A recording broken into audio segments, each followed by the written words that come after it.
ìfẹ́ bàbá mi yẹ òdinú àfi ká fi ṣe bẹ̀jẹ̀ ìfẹ́ gidi ti sọnù ìfẹ́kùfẹ́ tara wa ló pọ̀ nílé ayé. Màmá fìyà jẹ mí Ọlọ́run mi mò ń bẹ̀ ọ́ orí mi má gbà bọ̀dé èmi lè ké ara yé ká mi láre o.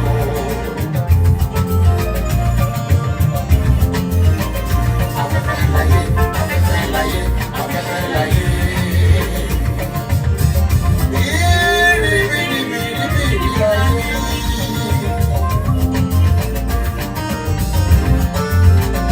Oríṣiríṣi àìsàn kò jẹ́ kílé ayé rojú ẹ bá mi.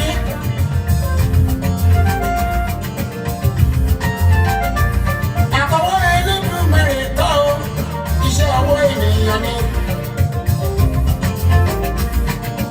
Ọlọ́run bá ń sàmì ẹ̀ṣẹ̀ ta ló lè dúró náà. Torí wọ́n kọ̀ láti ní èrò Ọlọ́run ní ìmọ̀ wọn ni. Ọlọ́run fi wọ́n sílẹ̀ fún ìríra lólólóló. Màmá fòṣìtà mi, ẹlẹ́dàá mi mò ń bẹ̀ ọ́, orí mi máa ń gbà bọ̀dé, èmi lè ké ara yé ká mi láre o. Ìrèké flu gbáyé kan. Malaria gbáyé kan, wọ́n tún ní vaccinations tipátipá. Ìjàmbá gbáyé kan, ìfẹ́kùfẹ́ gbáyé kan, ìmọ̀tara ẹni nìkan gbáyé kan. Greediness,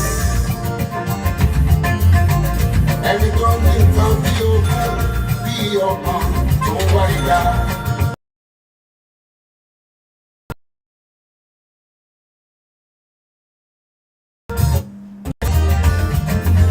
Ẹ̀rọjú ayé tẹ́lẹ̀ òrí. Àṣesílẹ̀ làgbọ̀rọ̀.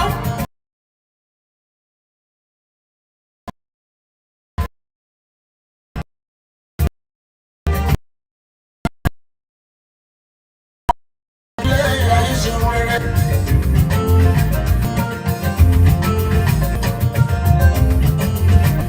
Ṣé bẹ́ẹ̀ rí coronavirus yìí? Ọ̀pọ̀ ló ń pariwo ìbínú Ọlọ́run ni. Ọ̀pọ̀ ló ń pariwo iṣẹ́ ọwọ́ Ọlọ́run ni. Iṣẹ́ Elédùmarè màkà àfọwọ́fà ọmọ ẹ̀dá ni.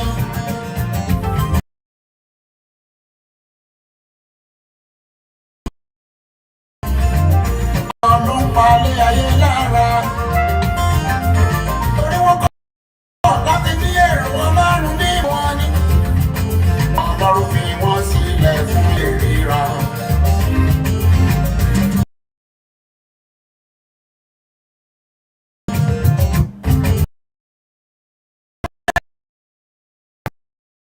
Orí ọ̀fẹ́ Elédùmarè ọba, màmá fìyà jẹ mí. Ọlọ́run ni mò ń bẹ̀ ọ́, orí mi bá gbà bọ̀dé, èmi lè ké ara yé ká mi láre o. Ìyẹn ni mo ṣe rántí orin tí mo kọ lọ́jọ́ ọjọ́sí. Ẹ tètè sílẹ̀ kẹ́ máa gbọ́.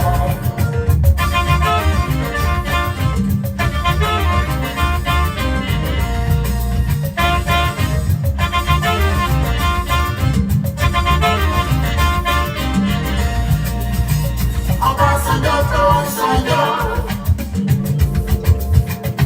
Àtíkù tí kì í kú. Yar'Adua tó ń gbàdúrà. Adé farasin tó farasin láìsí ìrànwọ́ Elédùmarè. Asán pásá ló jẹ́. Ọlọ́run bá ń bínú lọ́wọ́, ta ló lè dúró náà? Àmọ́ ó dá mi lójú Olúwa ní àmì jẹ̀lẹ́kẹ́. Bìlísì olówó olúwo, Ọlọ́run máa mọ̀ sí i.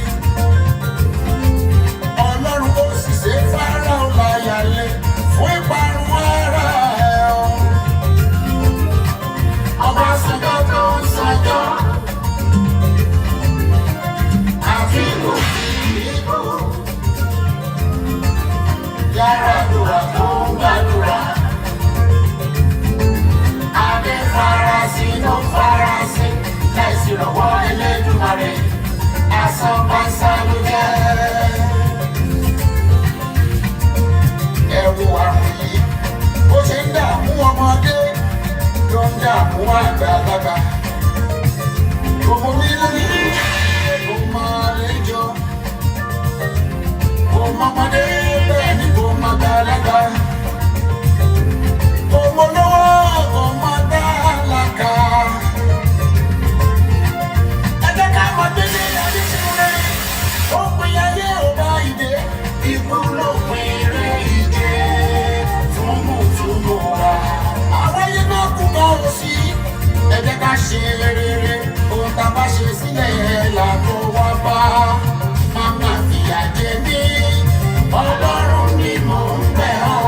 Orí mi máa gbà bọ̀dẹ̀, èmi lè dé aráyé dá mi láre o. Màmá fòṣìta mi, ẹlẹ́dàá ni mò ń bẹ̀ ọ́. Orí mi máa gbà bọ̀dẹ̀, èmi lè dé aráyé dá mi láre o.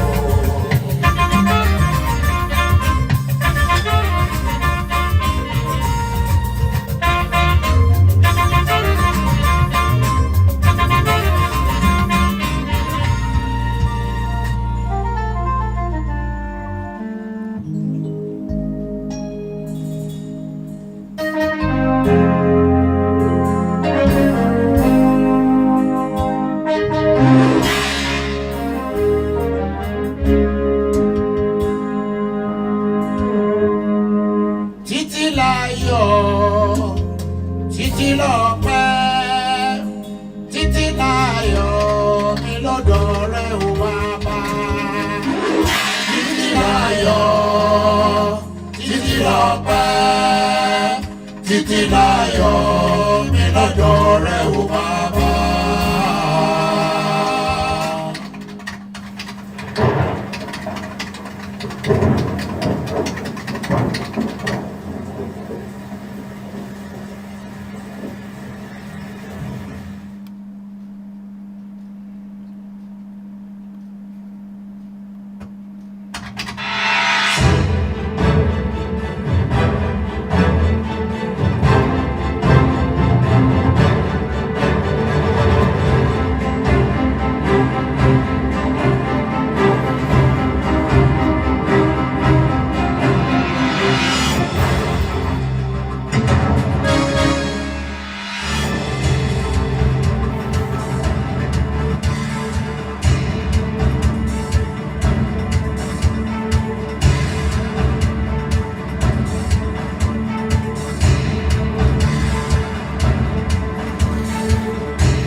Yes, hi. Good afternoon to you. Yes, I salute each and every one of you. Yes, I bring you good tidings. Ladies and gentlemen, yes, you are welcome to another great stream coming out from the dispatch box from this end all the way from London in England. Welcome to the stream. I'm yours and truly, Frank Bello, just as you can see that name live streaming to the rest of the world. We're going straight into episode 183 of our usual series, The Bleeding Edge. 183. That's exactly what we want to treat today. Today, Monday, the 13th day of the 6th month, half of the year gone already, 2022, the year that the Lord has made. Welcome to the stream. The time currently in London is exactly 16:16 by the console. Yes, I salute each and every one of you. Louis, Peter, you're watching the stream from Istanbul in Turkey. Halfway in between Asia and Europe. Welcome to the stream, Louis Peter. Daranijo Juwon, good morning to you. In the States. Welcome to the stream, Daranijo Juwon. Onwabuife Chidebere Vincent, good afternoon. You're watching the stream from Nottingham in the UK, in the Midlands. Peter Touch, good evening. Uche Timothy Eluma, good evening. Yeah, if you don't comment, I'm afraid I won't be able to see you. Yes, you have to comment for me to observe your presence, although I still see many that are not commenting, but I'll leave that. Peter Idahosa, good evening to you from London. Democracy Day, yesterday, June 12th. We're going to talk about that. And I hope you guys can hear me loud and clear, crisp. No distortion, no noise. Peter Touch, Peter Idahosa. Democracy Day, yesterday, June 12th. Terrorocracy Day, point of correction. It's only the alien terrorists that are celebrating. Narada Franklin, good evening. Narada, you're watching the stream live from Moscow in Russia. We've got diversity of very intelligent individuals watching this stream.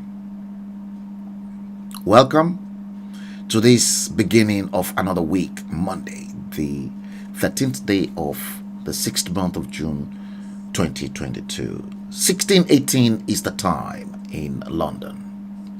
I'm yours and truly, Frank Bello.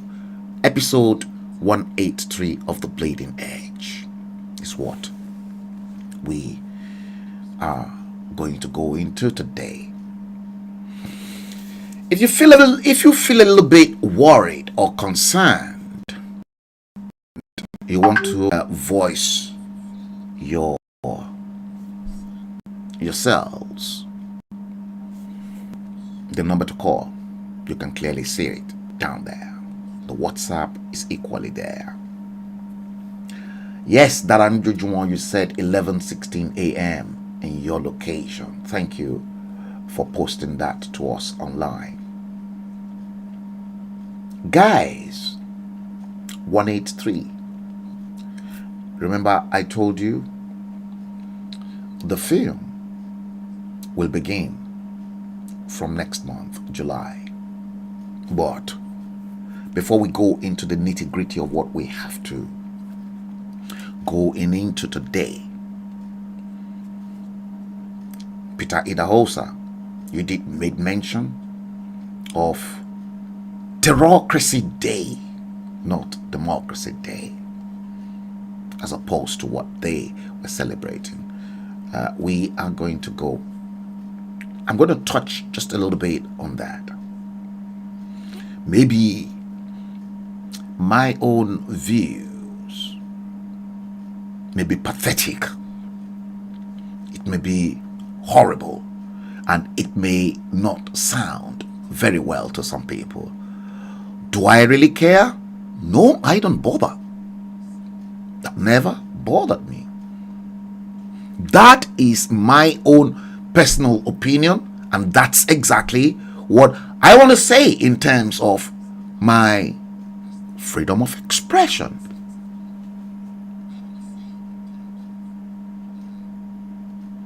You want to ring in? You can clearly see the number to call. Tochi Iwuchuku. Good evening. Okay, listen to this first of all. And yes, I sent this round to some people. And right now, this is what is currently making waves. I'm trying to make sure that none of the devices are currently on, because I can hear myself from some of those gadgets. You see, when I argued with people that the issue bedeviling you right now in Nigeria is not Islamization, but it is Fulanization. Islam, Christianity, and traditional worshippers in the southwest and the entire southern Nigeria, they've coexisted amongst themselves without any fracas. The only problem was the mistake, that ghastly mistake Nnamdi Azikiwe made for teaming up with the Ajagoros in the north, rather than looking towards the west. That one mistake is exactly what we are having to pay for today. Although we've had many instances whereby we can change the narratives ourselves, but the lack of love for either the Igbos or the Yorubas created more havoc and more mess in their political struggle, both in 1979. Now, that nation called Nigeria has had many opportunities by the Almighty Creator, the Mighty One. You see, the Mighty One, number one. None like him. Whether it is traditional, whether it is Islam, whether it is Christianity, it is the Mighty One, number one. He's given us many ample chances, opportunities, because when he created everything that is beautiful above and beneath, he wanted a relationship, he wanted a partner. And if you study the scriptures very well, he said, let us make man in our own image, with all the angelic beings in heaven. The rest of the angelic beings were looking at the Mighty One, that does this man really know exactly what he's doing? But nobody can question his authority. The angelic beings cannot, because he's the only uncreated being, and he knows the end even before the beginning. He's given us many chances, but the lack of love to quench that love that the Ajegoros in the north sees and the British saw as well during your colonization. The British, you think the British are not stupid? It is documented. I was arguing this out with someone. But many of you will never go into the library to even search and carry out your research on colonization and exactly what has been documented about you, the Igbos, the Yorubas, the Efik, and those that they molded together to create as one for their own benefit.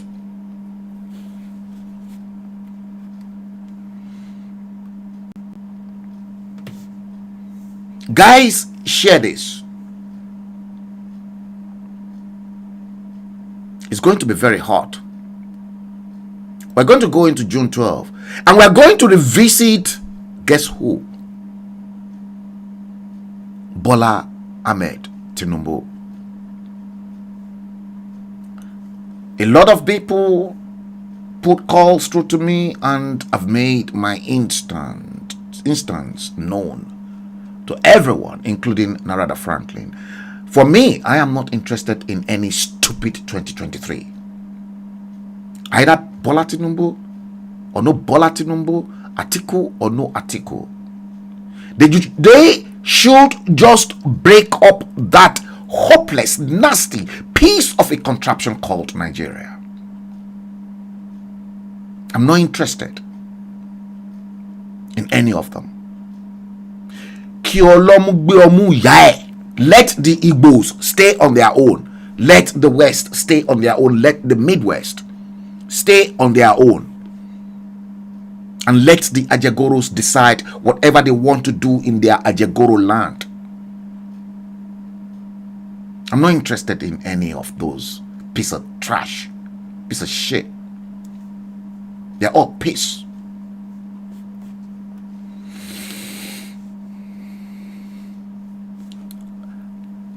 I want you to follow me. And I want you to please listen to this. Watch this. It is on your way. And I want you to please listen very, very carefully. Both Igbo, Yorubas, digest the quality of the information because I had to remake this. Watch it. Fulani's own Nigeria. Written by Osman Umar Sokoto, philosopher, teacher and activist, 2022. We must make Nigeria a Fulani nation and that's final. There is nothing anybody can do about it. When we said that Nigeria belongs to our father Othman Danfodio, it wasn't a joke. Haven't we told you that the oil in Bayelsa and anywhere in Nigeria belongs to the Fulani? Are Fulani not in charge of every oil wells and oil companies in Nigeria? Who owns the oil in Lagos State? Dangote of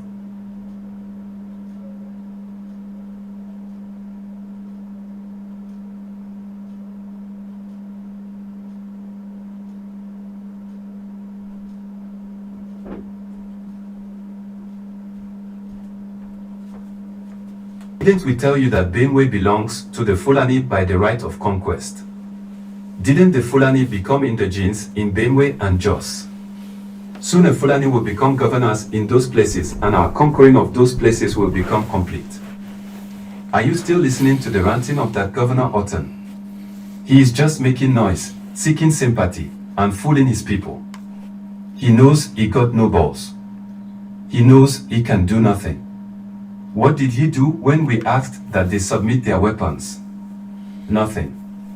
They submitted even when they knew that our foot soldiers, the Fulani Herdsmen, are still with their AK-47. They handed to us their double barrels and we kept our AK-47 and you say Fulani is not in charge. Are we not in charge? We laugh when people make noise. Let me ask you people, what did you do when we started showing you all the different faces of the president? All the different faces of the president. Took over the police, did you hear that? The army, immigration, custom, etc. Did you cough? Is Fulani not in charge of all security segments? Is Fulani not DPOs and army chiefs in all your localities? What have your leaders done about it? What have your leaders done about Have you it? seen herdsmen killing people? Have you seen one herdsman in police cell or prison? Did you hear that? How many herdsmen have they sentenced? Have you heard that army attacked herdsmen camps? That Air Force bombed them, or police responded when our Fulani herdsmen came for attacks? What happened when we killed 300 in Agatu? What does that tell you? Is it not enough for Fed governments to declare state of emergency You hear that? push out the killers? Government will only sympathize. What does the silence of your leaders tell you? Did you hear that? They are our slaves. They are your Both from the they are south, slaves. southeast, and west. Everyone you call your leader is our slave. And before anyone joins them, he or she must agree to be our puppet. Do you wonder why a Ebonyi state governor still protect Fulani herdsmen and kill his own people? You see that? after our Are you herdsmen hearing kill this? his own people? Are you surprised that former Governor Obiano has Maeti Ola Obiano! representatives in his government? That's when Fulani herdsmen under Maeti Ola are killing his people. We own them and they are our puppets. We can save and destroy them anytime. Can't you see what is happening in Imo State? What did your leaders do when we removed your elected governor and put a man that took fourth position? Fourth position was They installed. cough. No, you see? Ihidioha is foolish. You hear that? For 1 year, we wanted him to start worshipping us and he refused. He allowed IPOB to demonstrate without our soldiers killing them. Now he is a governor only inside his family house. Ho ho ho ho. Let me tell you the truth. You must worship the Fulani if you must rule your people in Nigeria. Our slave Hope is doing a nice job. He has killed ESN commander and he is still killing. When we are done, you all will understand how powerful the Fulani is. We are master planners. Do you know the number of Fulani from West and North Africa that have become Nigerians in the past 20 years? Did you hear that? And with NIN registration, more will become Nigerians. NIN Are Fulani registration. not sacking villages and renaming them? What have you all done about it? When we declared no visa for Africans, we knew what we were doing. We will take over Nigeria and you all will not do anything. We opened our borders and allowed Fulani from West African countries to come in and we call it visa on arrival. Did you hear that? If you cough, we imprison you, send you to exile or waste you. Yes, your leaders are our slaves. Is Tinubu not worshipping us? You hear that? We promised him president and he started betraying his people. Did you hear that? Let him come and be president, let us see. Did you hear that? Are Tinubu and Osibajo not fighting now? It is part of Fulani agenda. The presidency is going back to the north. Wait and see how it will happen. That one in Rivers State called Governor Wike. That one is a big clown. You see that? He was bragging to be a hitman, claiming up and down that he loves his people. What did we do? We simply promised him the vice president position, gave him more chances to loot his people, and he To went loot, back and to started loot killing his people. To loot Gave his own wicked. people women to our soldiers to rape and kill. You see that? We are not done with you guys. Those ones they call Ohanis is now ours. When last did you hear them talking? We bought them over a very long time ago. Whatever they say today is what we want.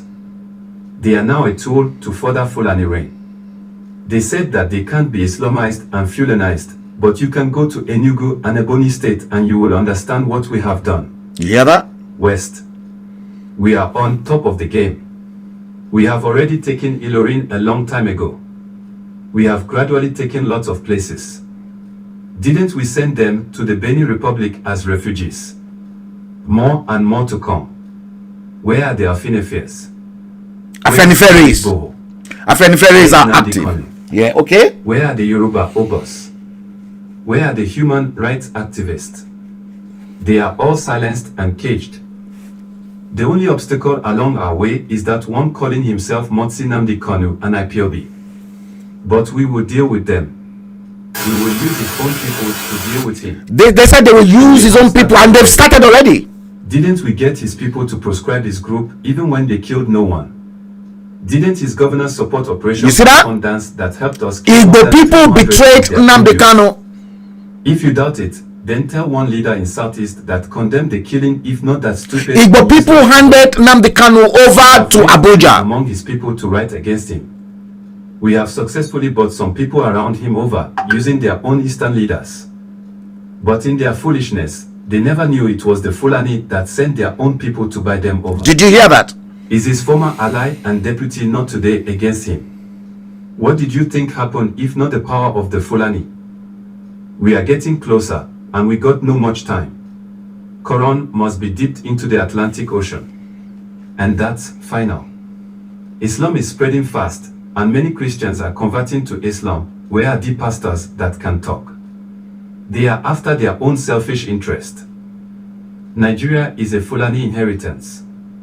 We planned this decades ago, and we must actualize it. Presidency is going back to another Fulani man in PDP that will spend another 8 years. Wait and see as things unfold. Written by Osman Umar Sokoto, philosopher, teacher, and actor. Did you hear that?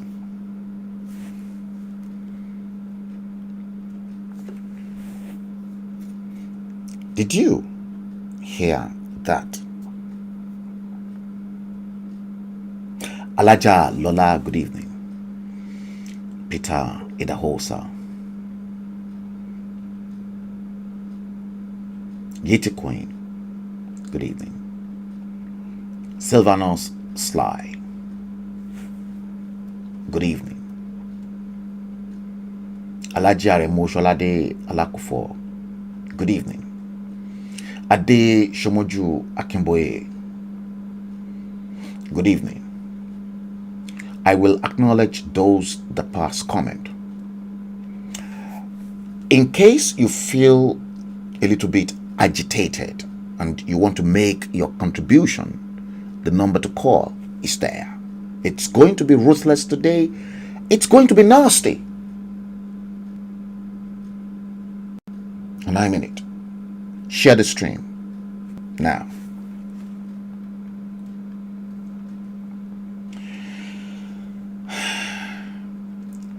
Kennedy Iko Memen, good evening.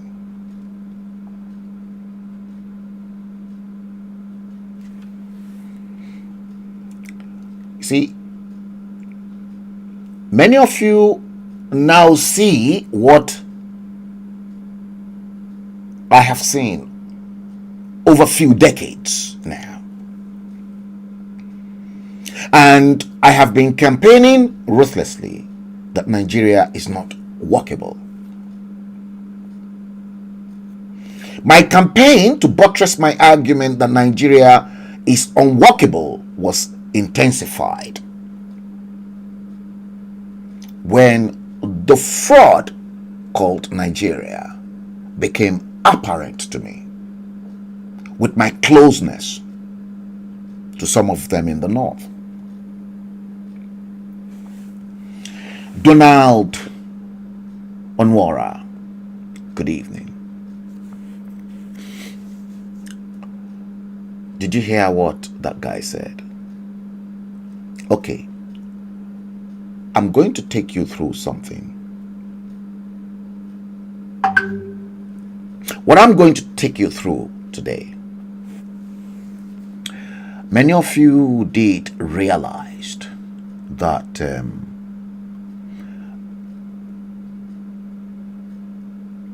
I showed you this in the last few 2 streams ago.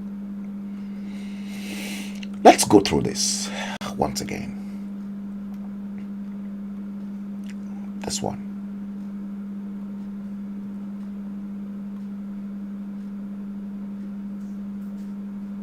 That. You can clearly see a thick forest, and you can clearly see on the right an axe, and here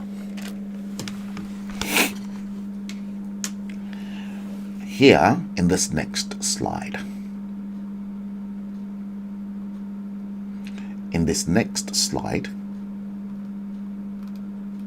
I'm bringing it to your screen. The axe and the forest, a Turkish proverb.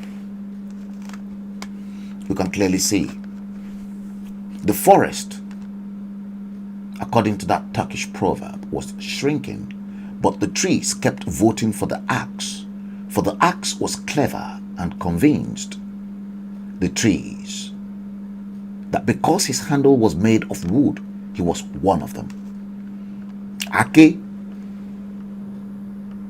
Ake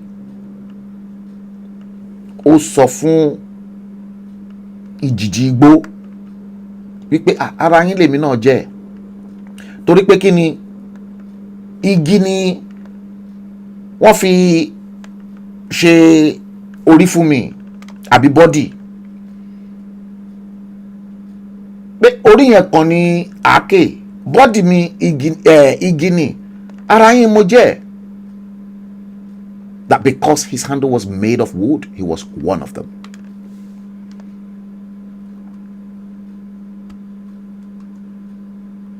Okay? Now, this one now brought me to the fact that this Turkish proverb is appropriate for the entire black Africans, or the entire, not the entire black race, but the entire black Africans. And reason, it's because the entire black Africans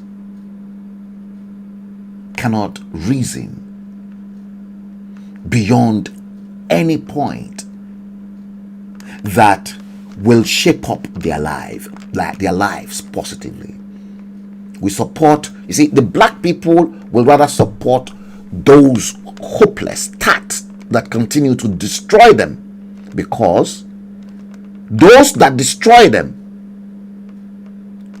tells them, oh, don't worry, we are one of you, we reason the way you reason.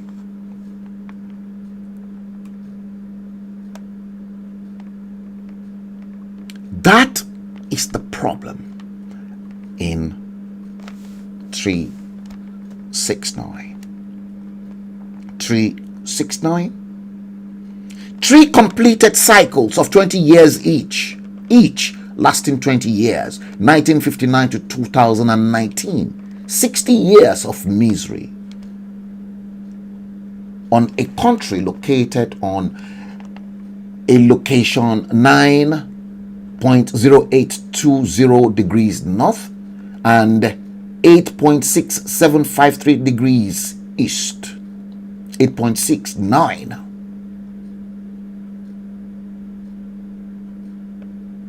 The world, like I always say to you, is run in symbols and in code. Nobody saw this. I've got many calls that says, who the hell is that Frank Bello?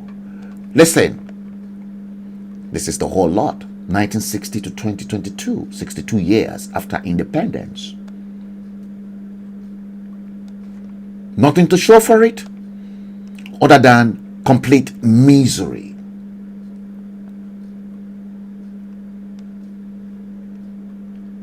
Misery like this.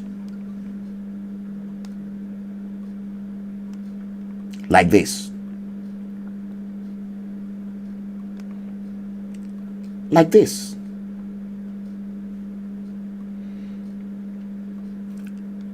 Like this.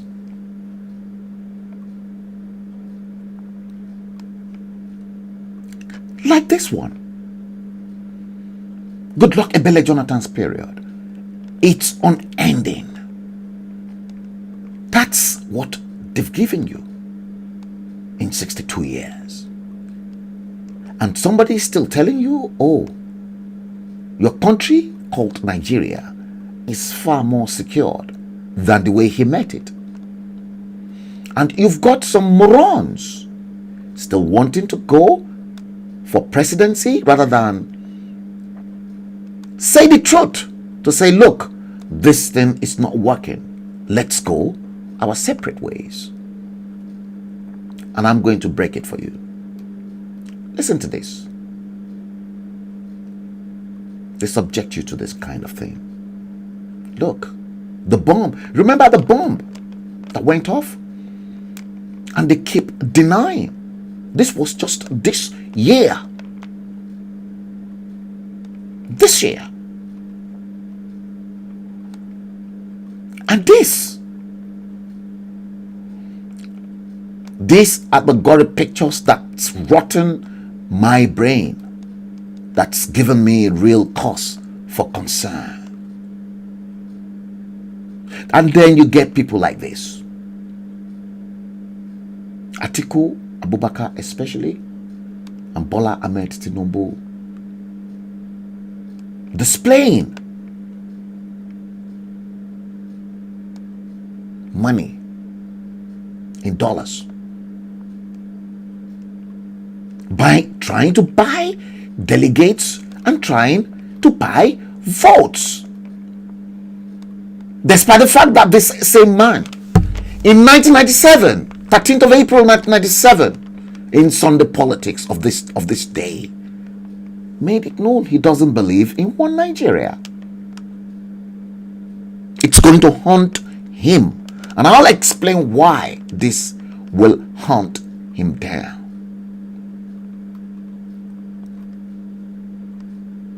Will there be any 2023 in Nigeria? The answer is no. From me, will there be any 2023 in Odua land? The answer is no, and I'll break it down. Why that will not happen. You see, Zeke in 1964 said, quote, "It is better for us and many admirers abroad that we should disintegrate in peace and not in pieces. Should the politicians fail to heed this warning, then I will venture the prediction that the experience of the Democratic Republic of Congo will be a child's play if it comes to our turn in Nigeria to play such a tragic role." Quote closed. 1964. You see, mistakes were made. He was one of the people that made that mistakes. Maybe right now in his grave, he's crying high in heaven above, seeing exactly the mess that is currently being perpetrated by those moronic people that they should have silenced in the 60s.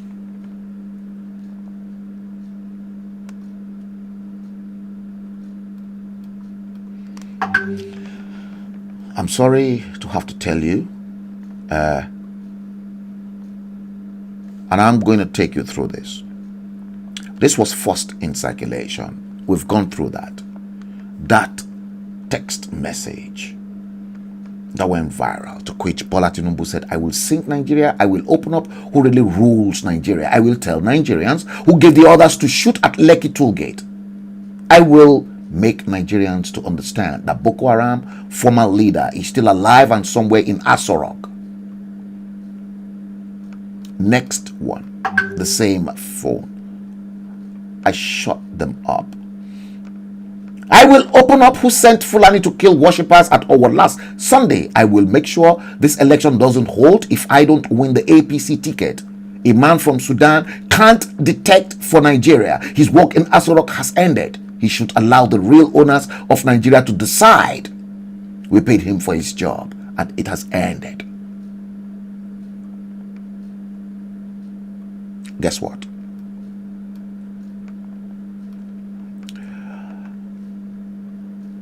This was when they were robbing themselves. They were sleeping with themselves in bed. That man on the right, Ahmed Lawan, was a consensus candidate the North wanted, not Bola Ahmed Tinubu.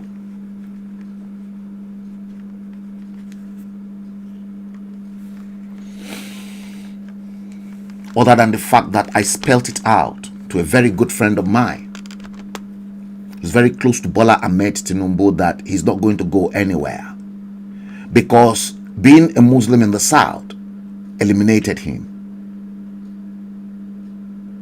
And if you go through the history, if the head is Christian, the vice is Muslim. I'm not really going into that because it's all shambolic. Now they are trying to make, Bola Tinubu is trying to put up a claim to say, oh, Muslim ticket won't affect Nigeria, when MKO Abiola and Babagana Kinkigbe did Muslim ticket.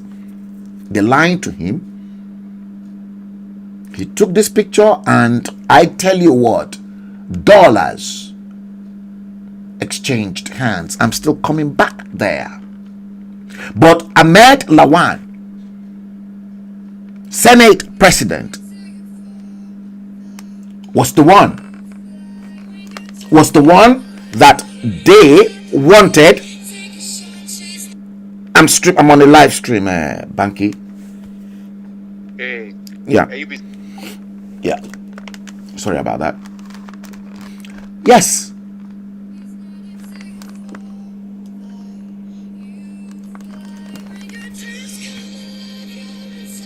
Sorry about this, guys. Let me just send yeah. I'll just send a message. Yeah. Sorry about that. So, Ahmed Lawan, Senate President, was a consensus candidate. And guess what? They tried to play up with Goodluck Ebele Jonathan. It did not work out. Just to eliminate Bola Ahmed Tinubu. I knew this will happen from 2015, and I swear on my father's grave, I called my friend. My friend, I called him, that is very, very close to Bola Ahmed Tinubu. I'm not going to mention his name now, but I've mentioned his name time after time. And we speak constantly every other day. We were on the phone together yesterday, and I'm still going to speak to him today. In 2015, I said to him, go tell your boss, because they both worked together at Mobile Oil those days. Go tell him in 2015 that Bola Ahmed Tinubu should start thinking about the Yoruba nation now, and how we can go our separate ways. But they know exactly what they were doing. And that was exactly what that vagabond who released that tape said, that look at Bola Ahmed Tinubu, that every one of them in the South, they are their slaves. I spelled it equally out, that the Fulanis will outsmart Bola Ahmed Tinubu. He's not on top of his game.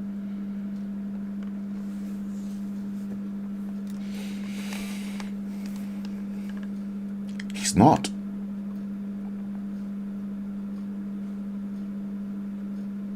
He's not on top of it. See? The trees, the axe.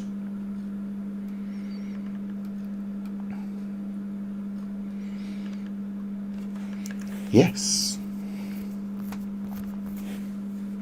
He's not on top of it.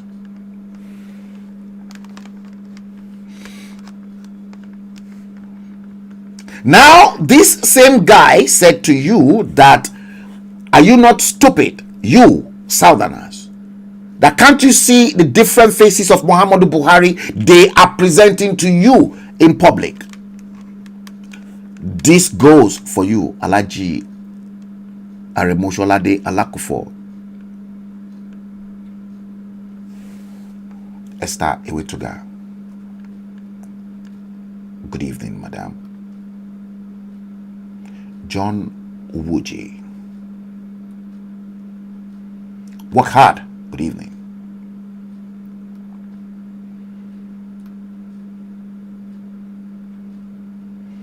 I'll take all your comments. Love Doris, good evening. You see, that piece of trash that released that audio clip made it known that look at even in the East. And guess what? Igbos sold Nnamdi Kanu out to Abuja.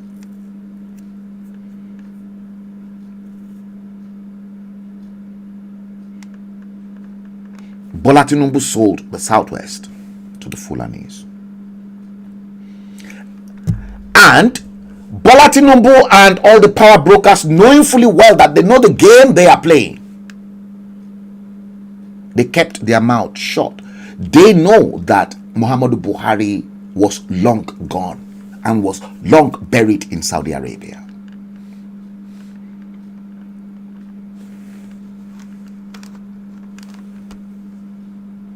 He was long gone. But because Umaru Yar'Adua died in office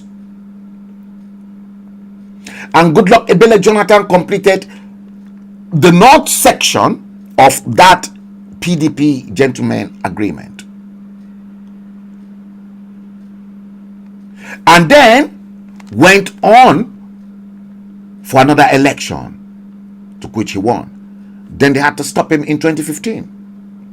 Goodluck Ebele Jonathan too was unable to rule, just like Obasanjo in 1976 to 1979, and then 1999 to 2007. The North dictate the shots. And on many of the several occasions, if you look back at history, Southerners, they've only got there by accident.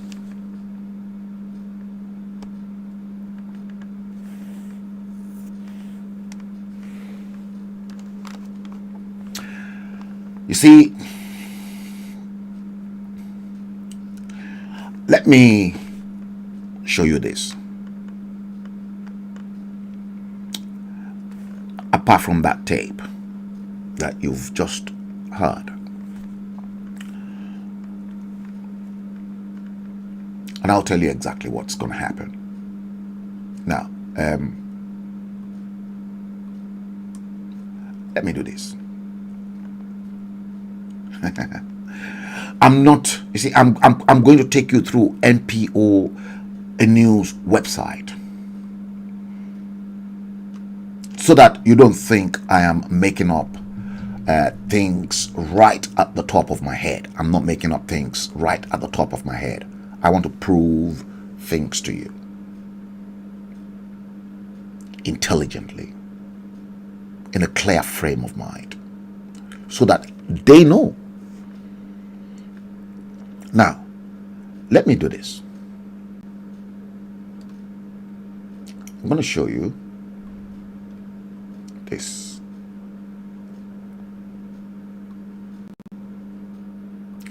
I'm going to share the screen with you. Okay? And I'm going to go through this, bearing in mind,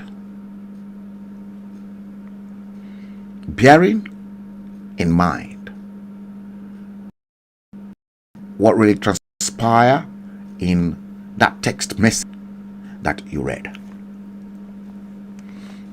Now, watch this. I'm going to do it this way. You can clearly see MPO report. Tinubu went to Adamu's house to challenge him, and it was by Ogunlewe. You can clearly see that.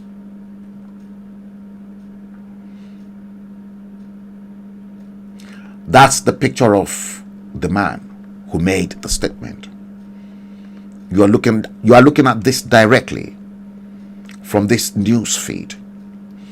The first paragraph, let me highlight that for you, states, former Minister of Works and a loyalist of the presidential candidate of the All Progressive Congress, Senator Adesheye Ogunlewe, has revealed how the APC candidate Bola Tinubu went to the house of the national chairman of the party, Adamu Abdullahi, to challenge him he could not adopt anyone as the party's candidate.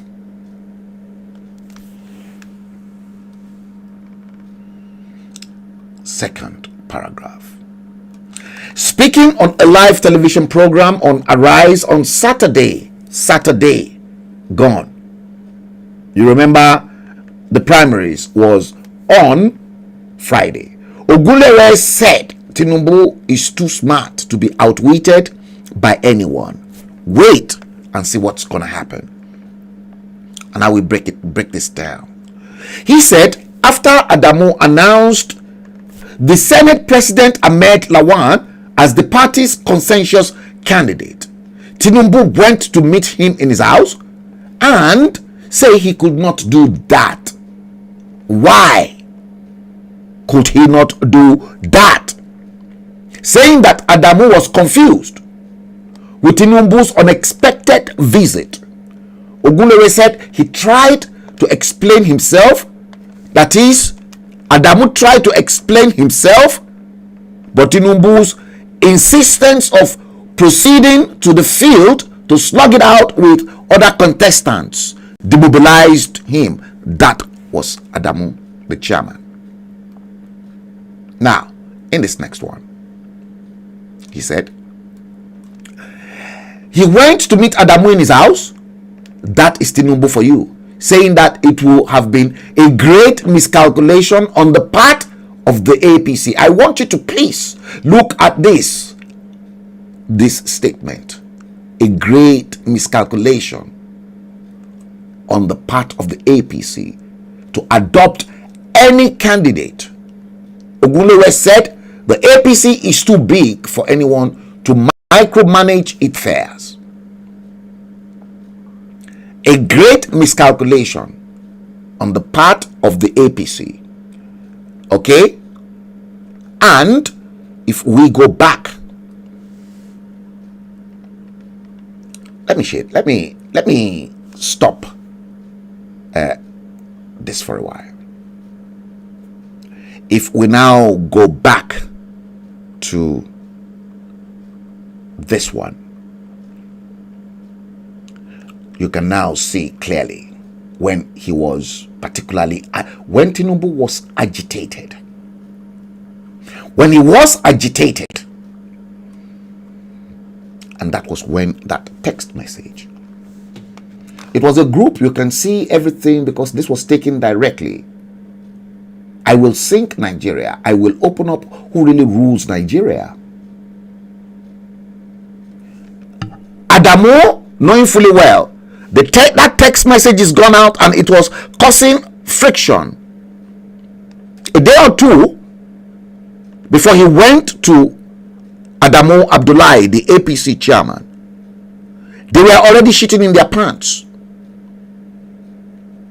And knowing fully well that the next line, the next paragraph after that, you can clearly see the context and the group. Tinubu said he will open up who sent Fulani to kill worshippers. That a man from Sudan can dictate for Nigeria. His work in Asarok has ended. Now remember exactly what that Fulani man said, that can't you see the different faces of Muhammadu Buhari they've been presenting to you, to which I have been proving that time after time.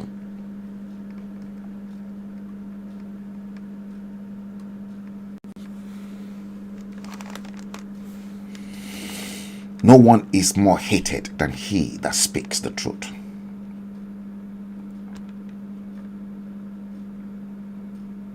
Francis Chinedu Anyawara. Michael Udochukwu, good evening. Did you hear that?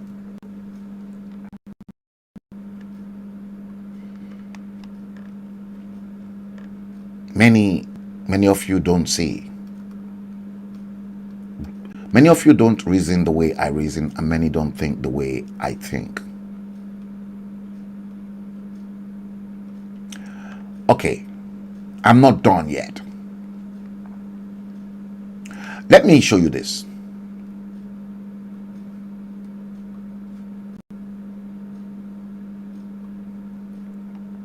Buhari in the red frame, right of your screen, in 2015.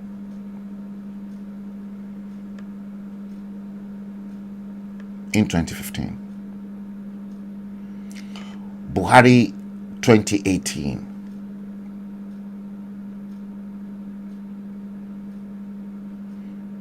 How do you spot the difference?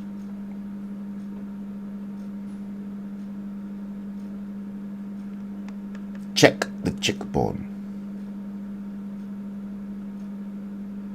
First, look at the cheekbone of that Buhari in 2018 in blue frame, and then check the cheekbone of that Muhammadu Buhari in the red frame.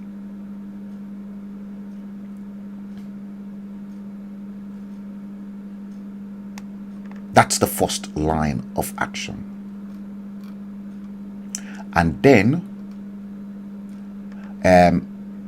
examine this Muhammadu Buhari just immediately after he was installed, who went into Sambisa forest because he said he will lead the fight for Boko Haram.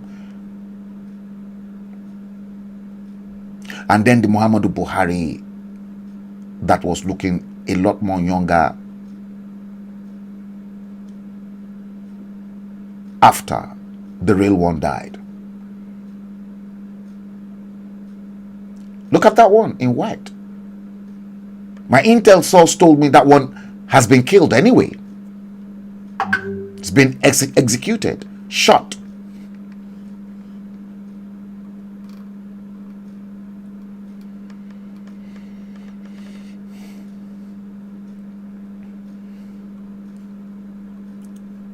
They equally brought you that Muhammadu Buhari in the green frame. The real one is the one in the red frame. That is authentic Muhammadu Buhari. Look at that Muhammadu Buhari in the blue frame. They equally brought you that during Aketi's campaign for re-election in Ondo State.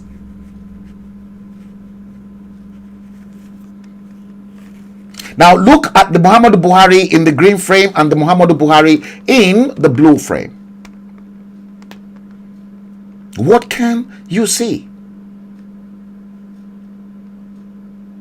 And then the authentic Muhammadu Buhari.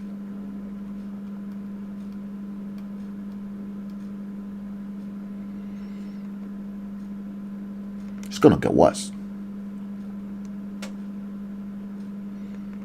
That was the Muhammadu Buhari that was killed. You see, the real Muhammadu Buhari was the one Goodluck Ebele Jonathan was hugging when he won the 2015 general election. And when Muhammadu Buhari was attacked spiritually, to which he never survived, that was him.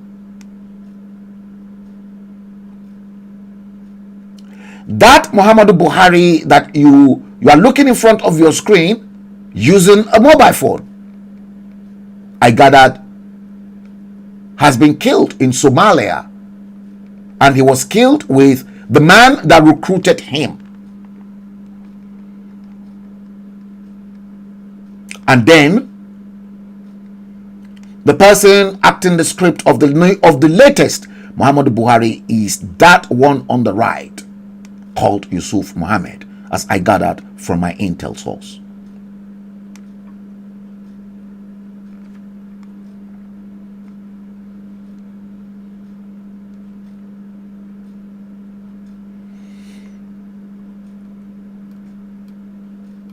That was exactly what that piece of trash was trying to say to you. Now, look at this. I even compared these three lots together. left of your frame, of your screen, is Oladipo Dia, 78-year-old Oladipo Dia. And right of your screen is Ibrahim Babangida, 80-year-old man. That is their current picture. We could easily say they are all in the same age bracket. But look at a 78-year-old Muhammadu Buhari compared to those two. Babangida has got the money even to make himself look younger than a 40-year-old man. But the fact of the matter is, let's call a spade a spade. You cannot cheat nature. Not when your health deteriorates suddenly. Oladipo Dia's health deteriorate, obviously, due to the old age. All of us, we will get there. But how on earth can they prove to me? What kind of science have they used? Babangida has got the money too. What kind of science do they want to prove to me that a man that was like this,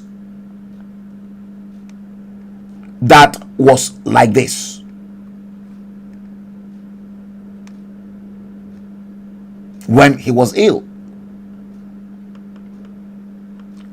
suddenly then turn out to be this with his pair, with his age mate?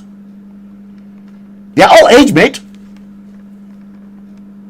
That was exactly what that piece of trash was saying in his tape. That can't you see the different faces of Muhammadu Buhari they are bringing to you?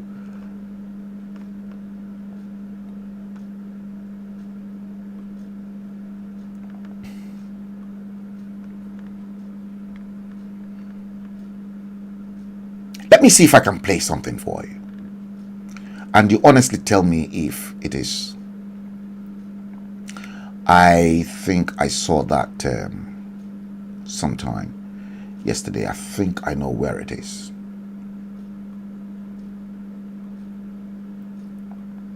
And this is part of that mess. I'm not going to show you the picture, but I want you to decipher, and I want you to please tell me. I know exactly what I'm doing. Library. I think it is right under here, on the library. Okay, I can't find it on the library. Can it be under? Okay, let me go here. I'll just play the voice for you. Let me go into here, and let's see. Let me first check this place. It's not there. Okay. Let me first of all get Wikis to entertain you guys as I try to look for that particular. It is a video, but I'm not going to play the video. Yeah, I'm not going to play the video. Wikis, where are you? This is another of our boy, our man in Moscow who waxed this. Take it over, Wikis, and let's hear you.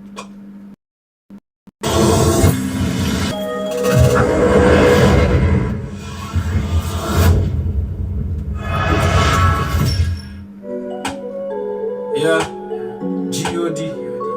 This is the message. I fear no man. The Lord is my shepherd. The Lord is my shepherd. Kings of war, kings of war, kings of war, kings of war. Oh, the kings of war, kings of war. Ìdájọ́ Olúwa ti dé tán. Ìdájọ́ Ọlọ́run ti dé tán. Sí ìjọba aláìgbọràn. Ìdájọ́ Olúwa ti dé tán. Ìdájọ́ Olúwa ti dé tán. Ìdájọ́ Ọlọ́run ti dé tán. Sí ìjọba aláìgbọràn. Ìdájọ́ Olúwa ti dé tán. Ó ní kí n sọ fún wọn kí wọ́n ronú pìwàdà o. Ó ní kí n sọ fún wọn bóun ò fẹ́ kú ẹlẹ́ṣẹ̀ o. Ó ní kí n sọ fún wọn kan tú aláìṣẹ̀ sílẹ̀ o. Tí wọn ò bá gbọ́ o, òjò ìdájọ́ àrọ̀lé wọn lórí. Ìdájọ́ Olúwa ti dé tán, ìdájọ́ Ọlọ́run ti dé tán. Sí ìjọba aláìgbọràn, ìdájọ́ Olúwa ti dé tán. Ìdájọ́ Olúwa ti dé tán, ìdájọ́ Ọlọ́run ti dé tán. Sí ìjọba aláìgbọràn, ìdájọ́ Olúwa ti dé tán. Ó ní kí n sọ fáwọn tí wọ́n láwọn lálágbára. Ó ní kí n sọ fáwọn tí wọ́n ní àyànfẹ́ lára. Ó ní kí n sọ fọ́ba kí wọ́n ronú pìwàdà o. Tí wọn ò bá gbọ́ o, òjò ìdájọ́ àrọ̀lé wọn lórí. Ìdájọ́ Olúwa ti dé tán, ìdájọ́ Ọlọ́run ti dé tán. Sí ìjọba aláìgbọràn, ìdájọ́ Olúwa ti dé tán. Ìdájọ́ Olúwa ti dé tán, ìdájọ́ Ọlọ́run ti Mary dé Nadi, tán. Sí ìjọba you said aláìgbọràn, your heart bleeds. ó ní kí n sọ fún wọn. Francis Chinedu, good afternoon to you. John Iwoji, yeah, let's go through your comment. The Fulani have been preparing this game for a long time. Unfortunately, the southern elites only think about their selfish political position. Correct. Esther Ewetuga, we're still going to treat your comment that I promised you. It is all shambolic indeed.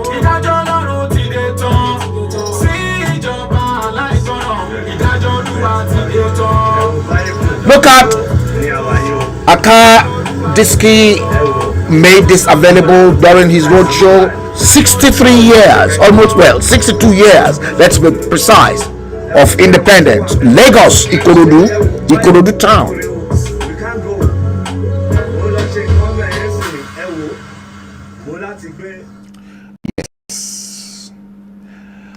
Yes, indeed, I found exactly what I was looking for.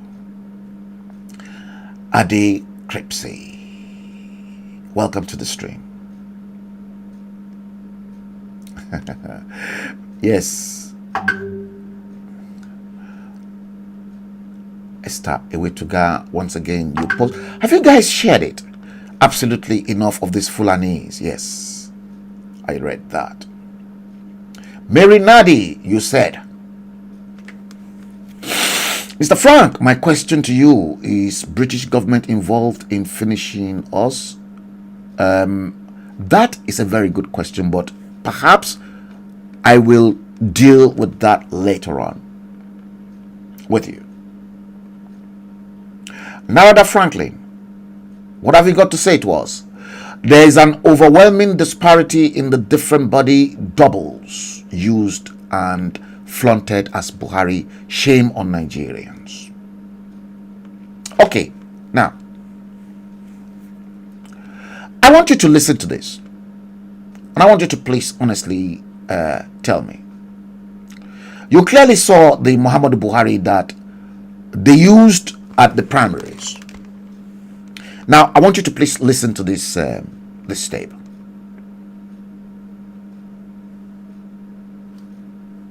Your Excellency. How are you? Fine, Your Excellency. I'm okay. Sorry, let me sip my tea. London akwai sanyi dole sai da shayi to warm the body.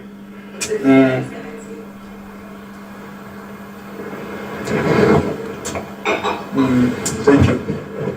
Sir, our Nigerian youths are not happy that you said some of them are lazy. What's your take on that?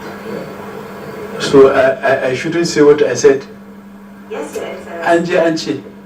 So what if I do? I said some of the youths are lazy, and those I am talking about know themselves. Deep inside their hearts, they are aware that they are lazy. So what? Why say it? But this is an internal issue, sir. Internal what? Issue. How many of my issues do they take to the world through social media? Huh? Rats entered my office. They took it on social media and told the whole world. Rat entered my office. There are rats in my office. I was sick for months. They told the world that I am dead. So what? This is just a little. Su ma su ji yanda ake ji. They should feel what I am feeling each time they do that. Thank you very much. You are welcome. Thank you. How are you? Now,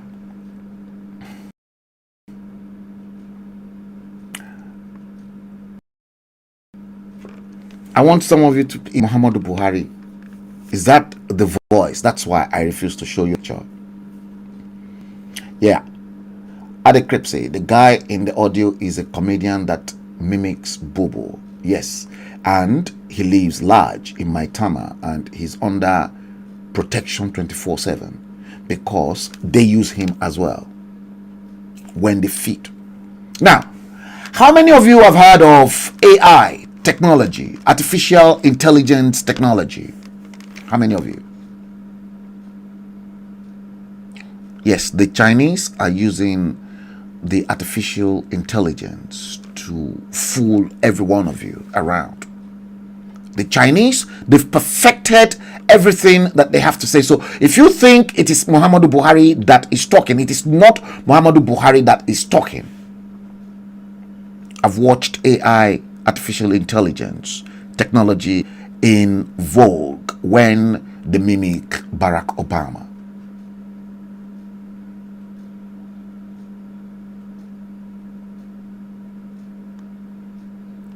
Now, God, this is that is dark meat. He's living Megwatawi, or what's his name? He's living large in Maitama.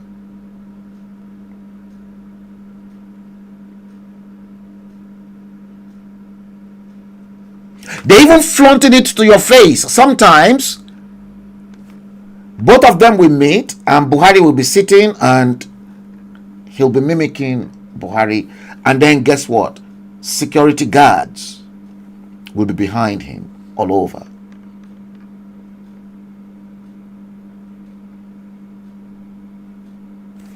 They're sending you coded warnings.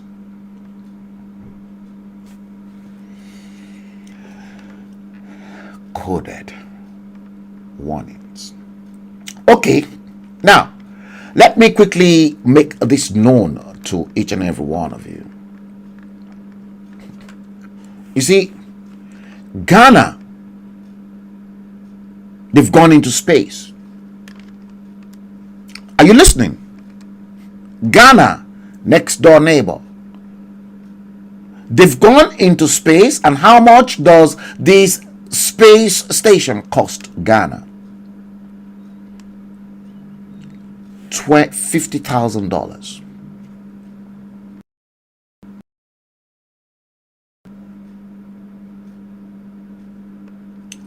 Ghana has gone into space and they spent just $50,000. Your hopeless, ridiculous, ludicrous Nigerian politicians are buying delegates, just one delegate, with $35,000 or sometimes up to $50,000. A university in Ghana built that satellite. And that university that actually built the satellite for Ghana is government-owned university.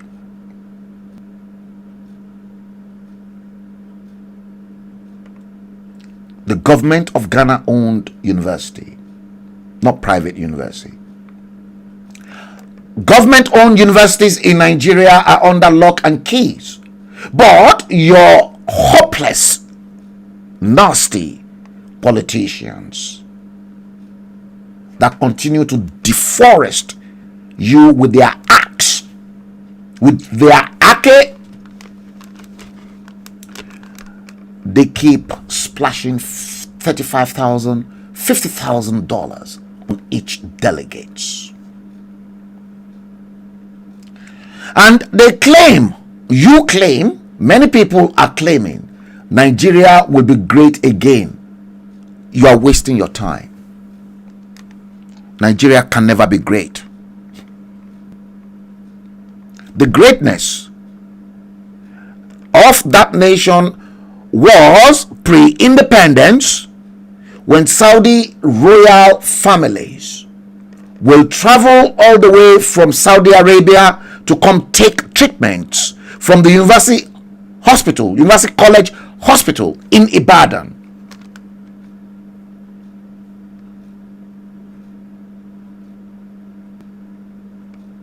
You said Nigeria will be great again. Are you stupid? What kind of greatness are you talking about? When Dubai, that was a desert in 1990, is now a first world. And you've got Jankara market flooded with water. What kind of greatness are you talking about? Are you stupid?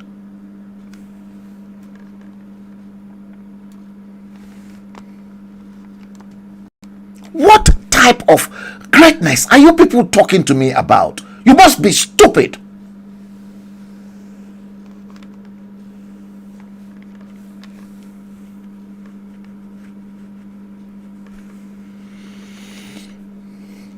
Unless and otherwise, if this is misinformation.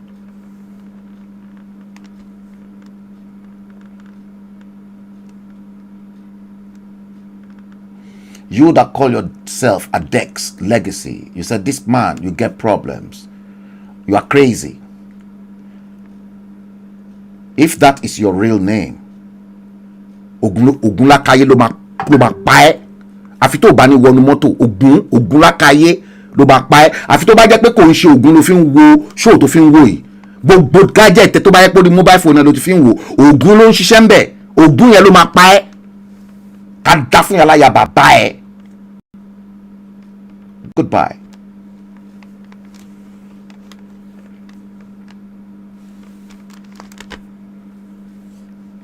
Nigeria will be great.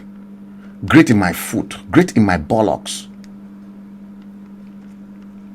I've just given you one typical sample. Listen to this.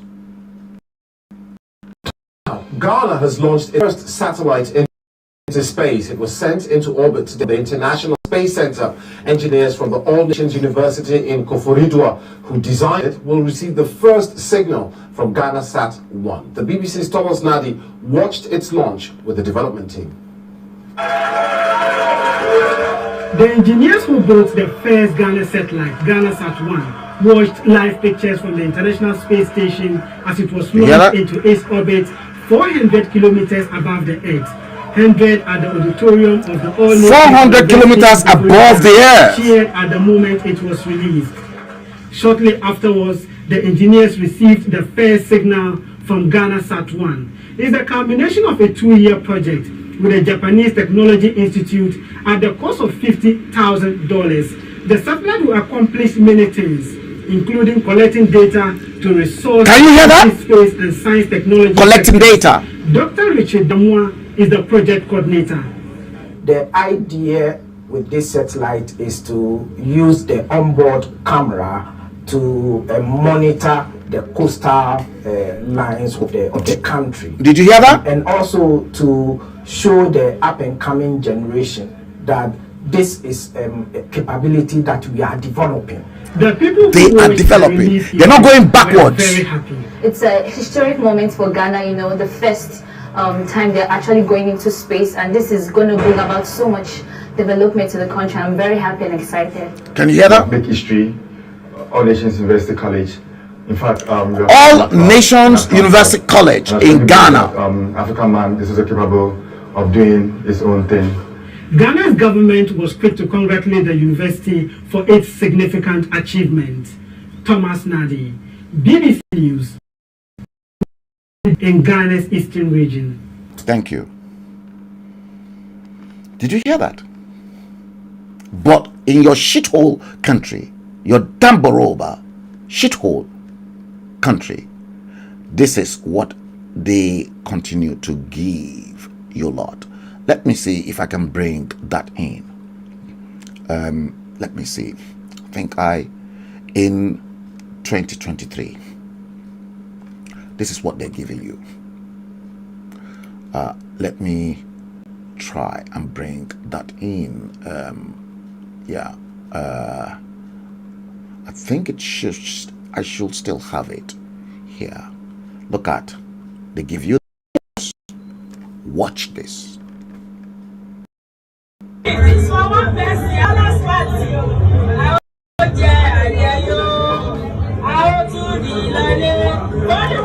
One person. Look at that truck full loaded. You see, Ghana must go back. Selling their conscience, selling the future of their children.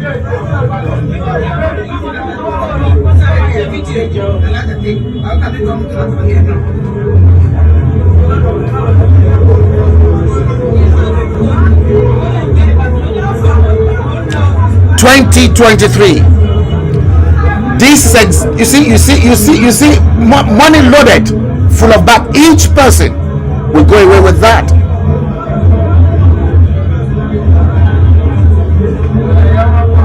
Bola Ahmed Tinubu.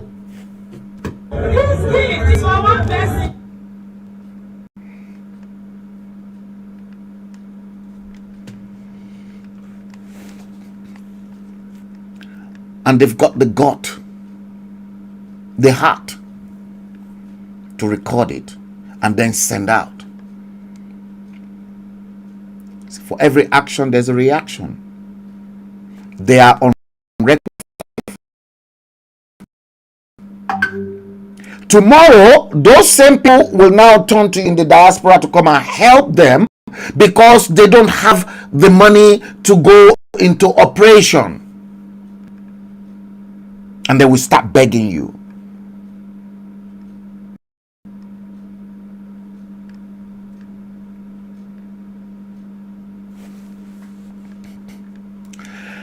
See?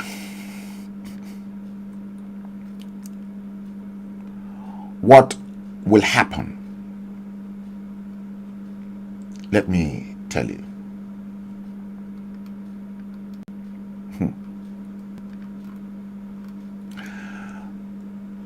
Let me do it this way. Yes, I want to check some of this because yeah, I actually I want to tell you exactly what will happen to Bola Tinubu. Yeah, I'll tell you exactly what will happen to him. It is somewhere, and I kept it well wrapped up somewhere.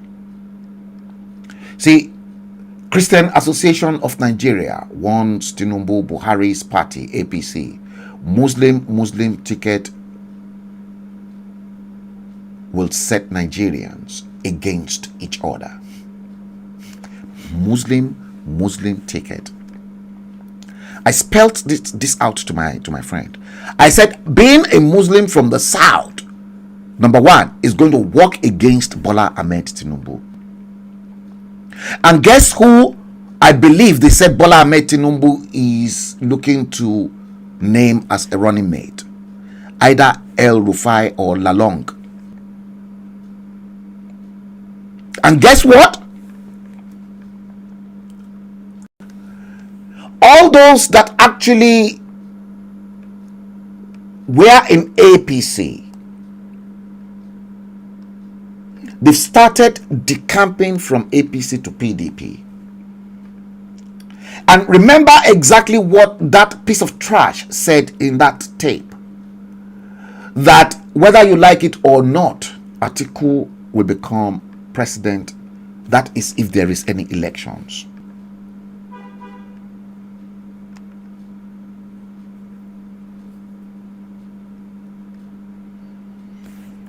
That's what they want.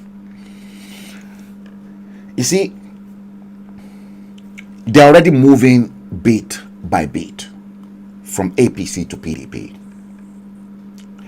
You see, the biggest shock that will hit Bola Tinubu is when a big chunk of them, inclusive of Nasiru El Rufai and the rest of them, then teamed up with Atiku Abubakar from the PDP. What the Fulanis will then do is that they will then render Bola Ahmed Tinubu useless, and they will then label the party he wants to lead as a sectional party, but which alternatively it's not a section, because I won't see APC as equivalent of the Action Group or the Unity Party of Nigeria, UPN. No, it's not going to happen. They will move. Ahmed Lawan, go and mark this down. Ahmed Lawan is going to move and decamp to PDP. And Ahmed Lawan is going to carry all the Hausa Fulani people that are inside APC alongside with him. You see, but based on exactly the revelation Bola Ahmed Tinubu said, Bola Ahmed Tinubu's life might be at risk.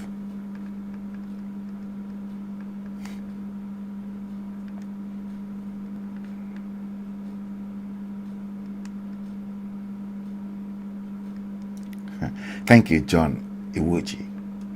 Let me post your comment. John Iwuji, you said, Frank Bello, hope you remember when we argue on YouTube about this issue of the only solution is Oduduwa Biafra Nation. I still stand on that from the day I learned about Nigeria on Radio Biafra. Indeed. Narada Franklin, all those Ghana must go bags full of money from Bola Ahmed Tinubu is for families, friends, and connected well-wishers. Don't equally forget as well that I did made it known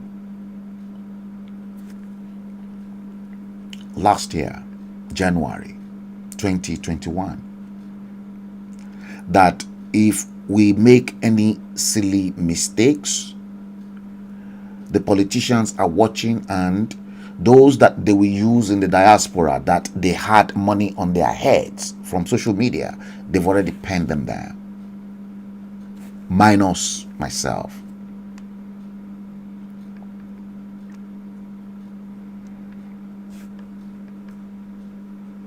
Minus myself.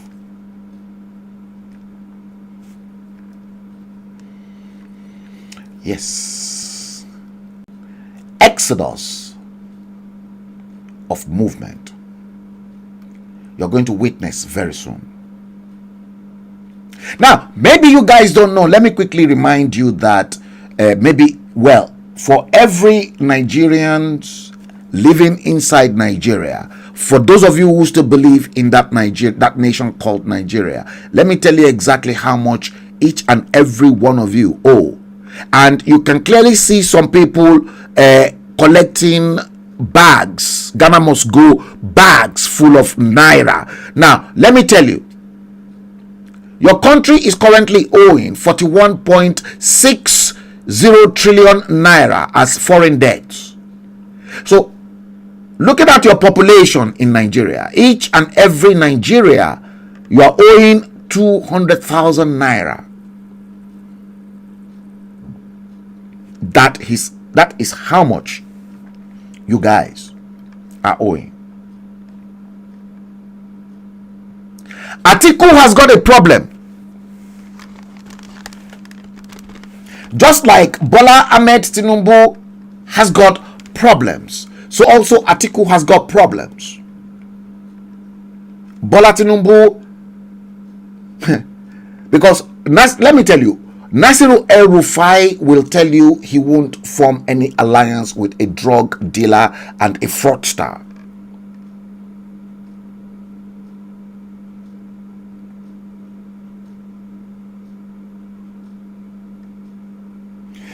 And many of those, you see, it will be hard for Bola Ahmed Tinubu to look for a credible Christian in the north that will be weighty, that will have the weight, and the north will have to cast their vote for Bola Ahmed Tinubu to win. You see, Ganduje is the worst of everything, and the moment Ganduje sees the direction of the wind, Gandola will equally shift to Atiku.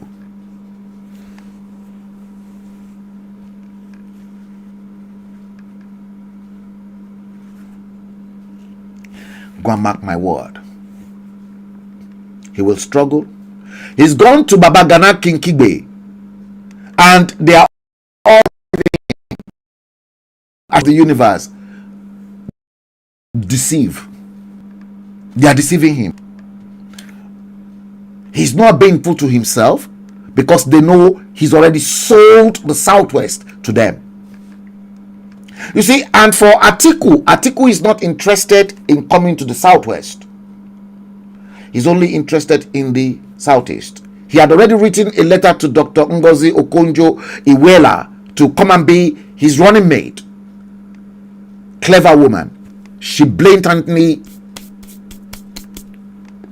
excluded herself. That no, she's not interested. Now he's looking towards a Peter Obi vice presidency. Peter Obi had already clinched the Labour Party's presidential ticket. I doubt if Peter Obi will not let down. He won't let down the Labour Party, because for Peter Obi to clinch the Labour Party's presidential ticket, he can be a vice mate to Atiku Abubakar. And Wike had already said no, the presidency must come to the South. Whether Wike will now succumb to Atiku to be a vice is going to be a big problem, because the clash between Wike and Amechi will affect that.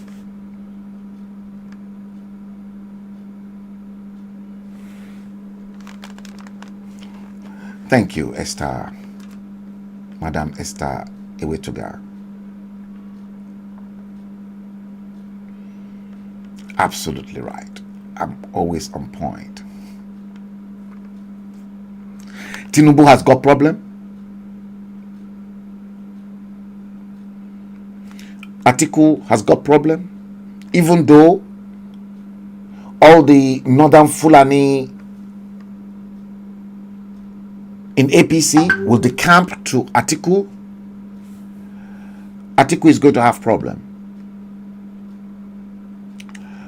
Wike will never open his eyes for Rotimi Amechi to come back into PDP, because Amechi betrayed River State. So Atiku is having problems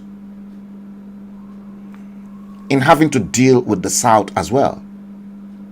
Now, because Atiku will have problem, and because Bola Tinubu too will have problems, maybe this will begin the process of dismantling the nation. To say, okay, let's go back into the drawing board. Let's go our separate ways. Don't forget, that guy said,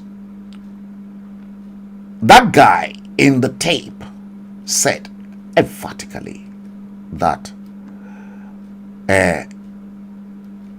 Ohaneze is in their pocket. Let me try and see if I have that picture of Ohaneze kneeling down for the Fulanis in the north. Yes, I've got it here.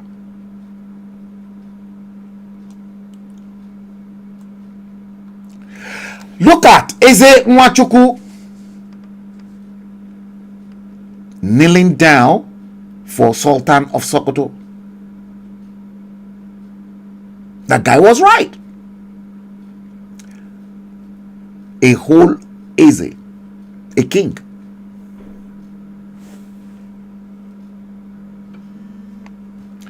Oh, I can't take this call.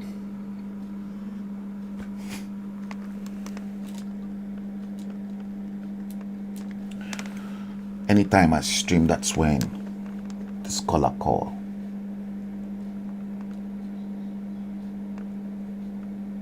Sorry about that. Can you say that?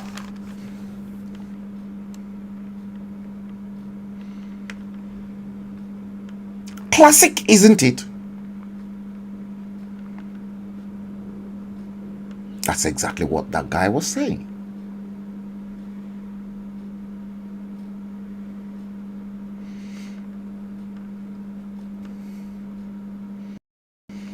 That is the problem we have.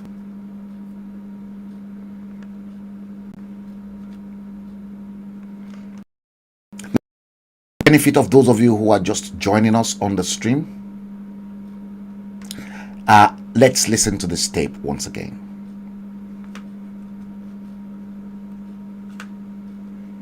Let us listen to it once again. I'm going to play it.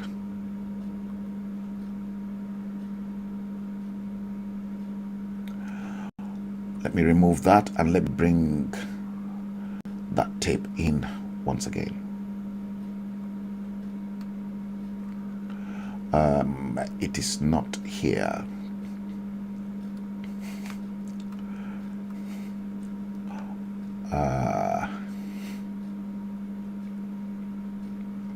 Yeah, I know where it is. Let's go into export files, and I think it is somewhere here.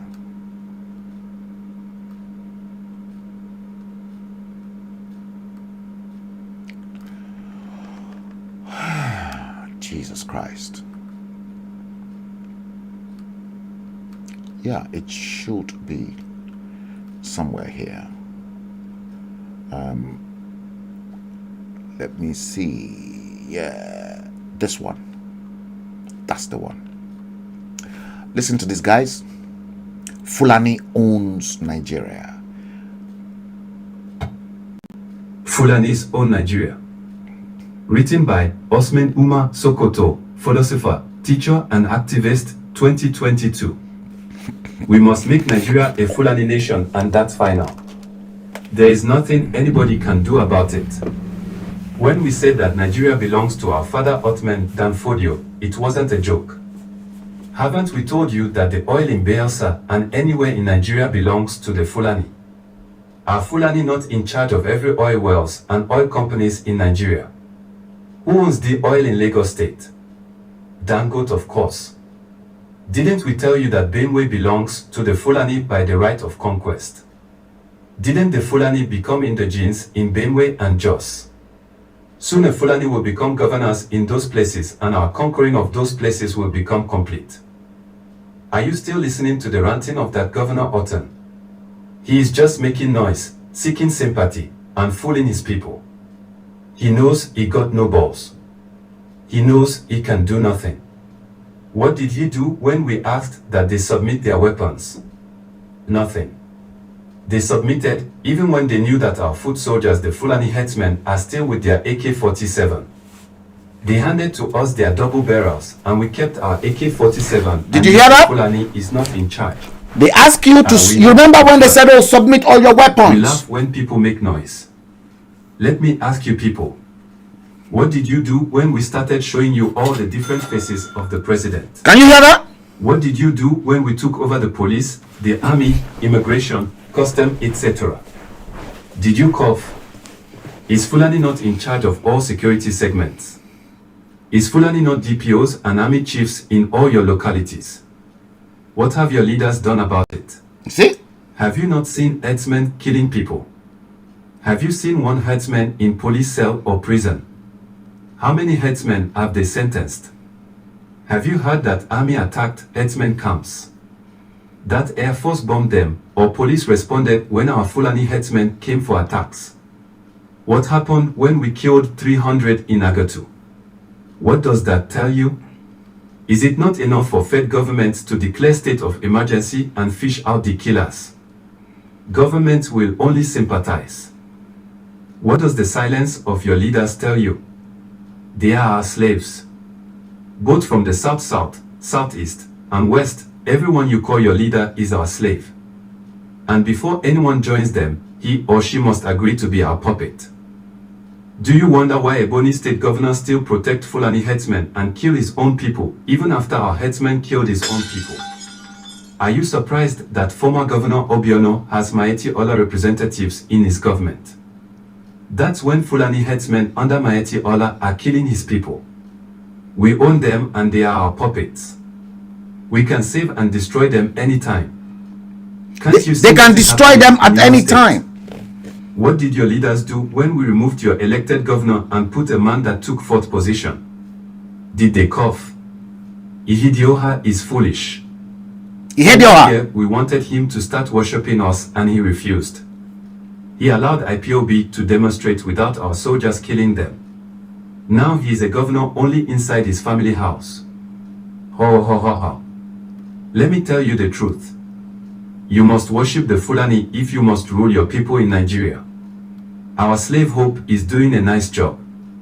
He has killed Yesen commander and he is still killing. When we are done, you all will understand how powerful the Fulani is. We are master planners. Do you know the number of Fulani from West and North Africa that have become Nigerians in the past 20 years? And with NIN registration, more will become Nigerians. Did you hear that? Are Fulani not sacking villages and renaming them? What have you all done about it? When we declared no visa for Africans, we knew what we were doing. We will take over Nigeria and you all will not do anything. We opened our borders and allowed Fulani from West African countries to come in and we call it visa on arrival. If you cough, we imprison you, send you to exile or waste you. Yes, your leaders are our slaves. Is Tinubu not worshipping us? Hear that? We promised him president and he started betraying his people. Let him come and be president, let us see. Are Tinubu and Osibajo not fighting now? It is part of Fulani agenda. The presidency is going back to the north. Wait and see how it will happen. That one in Rivers State called Governor Wike. That one is a big clown. He was bragging to be a hitman, claiming up and down that he loves his people. What did we do? We simply promised him the vice president position, gave him more chances to loot his people, and he went mad and started killing his people. He gave his own Abigbo women to our soldiers to rape and kill. Did you hear that? We are not done with you guys. Those ones they call Ohanis is now ours. When last did you hear them talking? We bought them over a very long time ago. Whatever they say today is what we want. They are now a tool to further Fulani reign. They said that they can't be Islamized and Fulanized, but you can go to Enugu and Ebonyi State and you will understand what we have done. West. We are on top of the game. We have already taken Ilorin a long time ago. We have gradually taken lots of places. Didn't we send them to the Benin Republic as refugees? More and more to come. Where are the Afinefes? Where is Sunday Igboho? Where is Namdi Kanu? Where are the Yoruba Obos? Where are the human rights activists? They are all silenced and caged. The only obstacle along our way is that one calling himself Motsi Namdi Kanu and IPOB. But we will deal with them. We will use his own people to deal with him. And we have started already. Didn't we get his people to proscribe his group even when they killed no one? Didn't his governors support Operation Python Dance that helped us kill more than 300 of their own youths? You see that? If you doubt it, then tell one leader in Southeast that condemned the killing if not that stupid and useless Abarib. We have raised men among his people to write against him. We have successfully brought some people around him over using their own Eastern leaders. But in their foolishness, they never knew it was the Fulani that sent their own people to buy them over. Is his former ally and deputy not today against him? What did you think happened if not the power of the Fulani? We are getting closer, and we got no much time. Quran must be dipped into the Atlantic Ocean. And that's final. Islam is spreading fast, and many Christians are converting to Islam. Where are the pastors that can talk? They are after their own selfish interest. Nigeria is a Fulani inheritance. Okay, I will stop it there.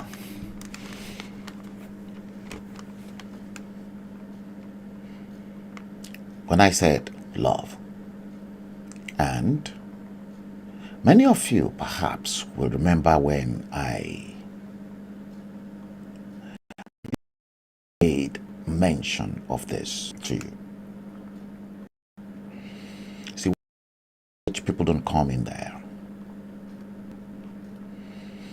See, I saw this since the crack came up in our agitation. I saw this. Let me first of all bring this.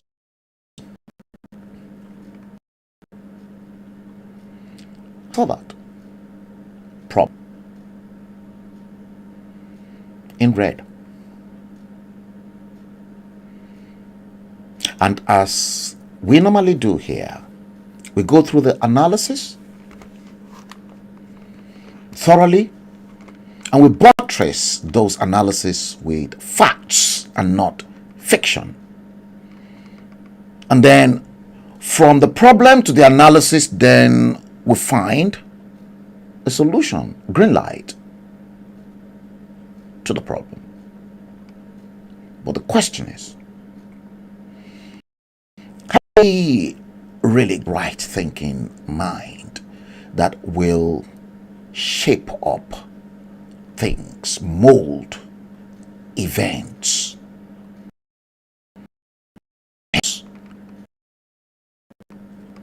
for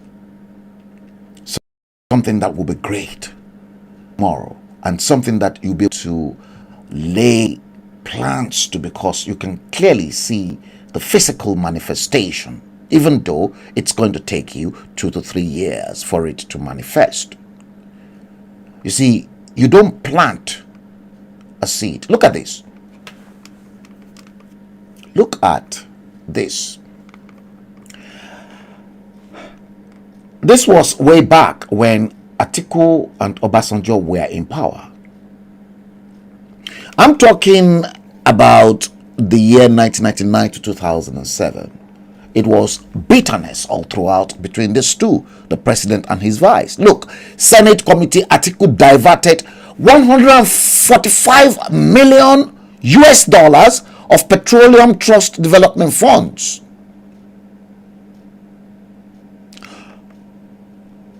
Atiku on his part said Obasanjo breached the law. It's been on and on. I'm just bringing out all this for you guys to see, because you see, as a custodian of information, I don't forget things. And the same newspaper, I tried as much as possible to blow it out so that you can see. That was just a tiny fraction of the money Atiku stole from your treasury. A tiny fraction. See, this was exactly what happened to both Atiku's camp and Tinubu's camp. I think I saw it the other time. Live stream video. Yeah, to both of them. Both of them. Yeah. This is it. Guys, to both Atiku and Bola Ahmed Tinubu, aside from the fact that you've just seen Ghana must go bag stuffed with naira. I've never seen this in my entire whole life. Look at exactly what happened from both of them in terms of dollars.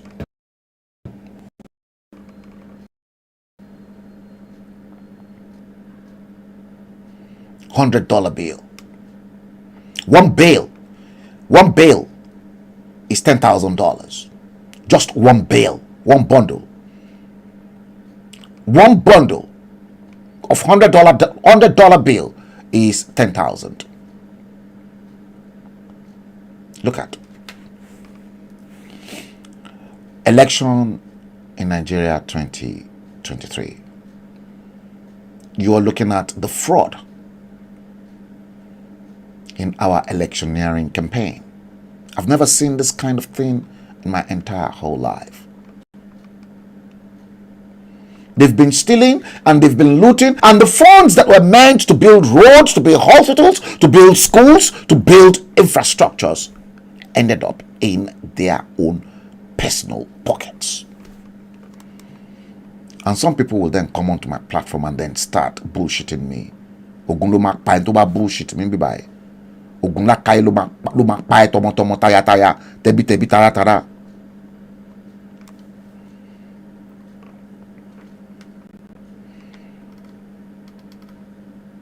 And I mean it. Yes. It has gotten to that stage. Episode 183 of The Bleeding Edge is exactly what we are treating, ladies and gentlemen. I'm yours and truly, Frank Bello, live streaming all the way from London to you. I hope you are enjoying the stream. It is bitter. One of the bitter pills that you have to take, whether you like it or not. Episode 183 of The Bleeding Edge is exactly what we are treating. Today, Monday, 13th day of the 6th month of June, half of the year 2022. The time in London is 18:02. This is NuMediaTV.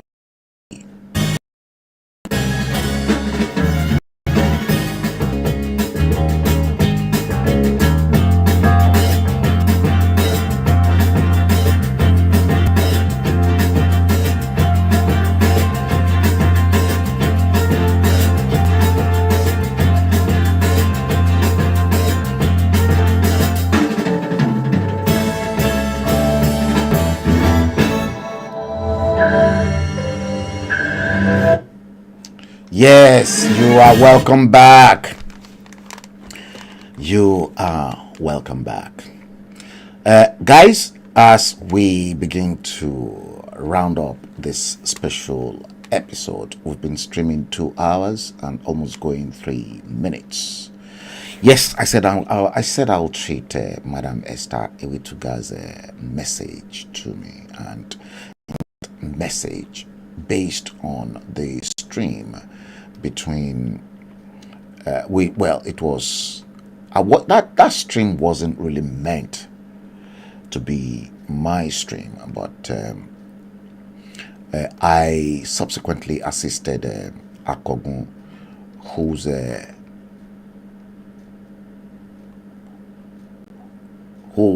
whose devices failed him in terms of sound, and I think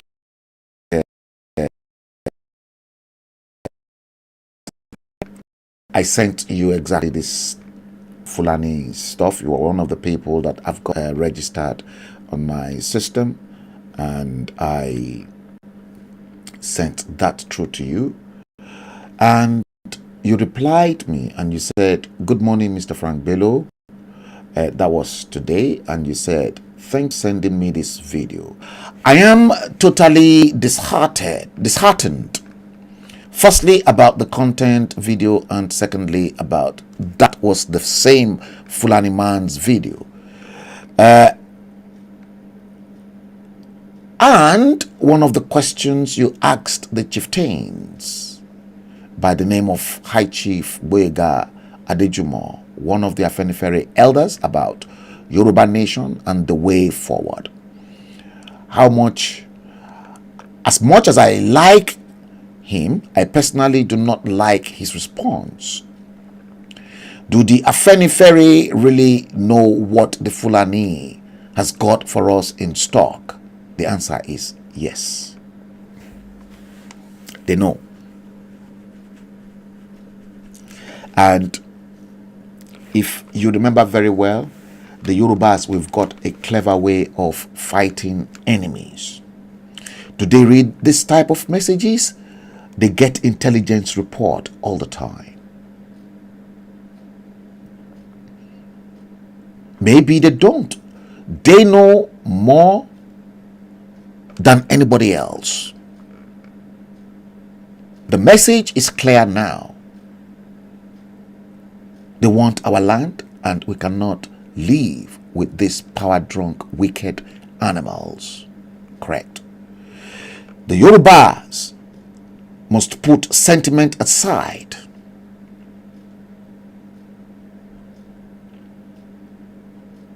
Whether we like this one or not, it has to be done. We must face the common enemy of the Yoruba people now, which is the Fulani, and our sentiment aside. Otherwise, Yoruba land will be gone soon. You see, politics is where the fighting starts. And the moment we've got some obas and some individuals, selfish, greedy bastards, that are so badly corrupt that you can clearly see the money bags and the dollars flowing everywhere. That is our problem. If they've got the love of their own people and they refuse the Fulanis to say, mba, we can't treat our own people this way. No, we have to fight for the interest of our own people. You can see clearly what that guy said. They invited all the Fulanis. They opened their borders and they said they want to claim Nigeria as their country. And you've got leaders to which the Fulanis continue to give oil blocks and puppet money to sell their own people. Look at Jankara Market. What has Bola Tinubu done in Jankara Market? And they will now come out and then say, I've produced this leader, that leader. Bola Tinubu only produced 50 leaders that were slaves to him. Just like he is a slave to the Fulanis, selling our rights to the Fulanis. Enumi Baoro, that's Sobe, I'm afraid.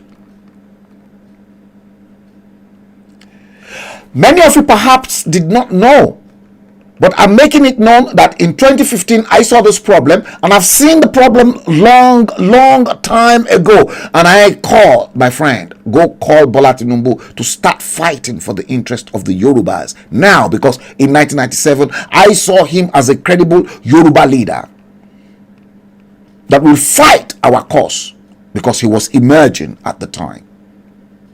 He was an emerging leader at the time. 1997, he was never a governor.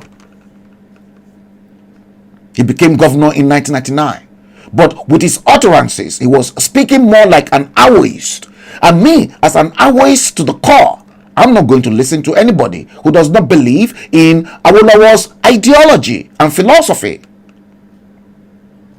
I won't. Just like the Fulanis will believe in their own ideology and the ideologies of the feudal system of their own leaders. I don't belong to that class. I belong to a class of civilized people, not illiterates. So now that he's proven himself, because power ò tí di ọwọ́ ẹ̀, ó ṣe gẹ́gẹ́ bí ọmọlúàbí, agbára wa di ọwọ́ ẹ̀ tán, ó wá jí gbogbo owó Èkó pátápátá, ó wá sọ Èkó ó sọ di tiẹ̀. So bó ṣe as he stole everything in Lagos, make him president, he will be the landlord of Nigeria. He will turn everything round for the Fulanis, and the Fulanis will then blame themselves. But they know his antics. That's why they will never give him the chance. He was better off. Yes, owó èkó tó jí yẹn ká jẹ́ pé ó fi ṣe nǹkan tó dá sí ilẹ̀ káàárọ̀ òjìrè ni àti ẹ̀wá ní wo nǹkan tó ń pè ní age àbí ó ṣe ilé yẹn. Yorubas, we are noted for that. But many a times, the Yoruba agitators group, they will go to him and Yoruba nation, because the Fulanis promised him a fake, dodgy presidency to which he'll never get there.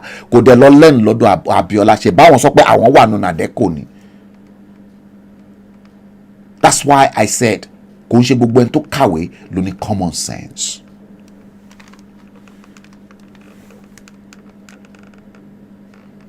I tell you what, he must take his time. Bola Tinubu must take his time, because it is written on the wall. His name is already written on the wall for termination. Oshibajo's name is written on the wall for termination. Gbogbo wọn tó mọ security nǹkan tó ṣẹlẹ̀ nínú Abuja, Aso Rock, they won't survive.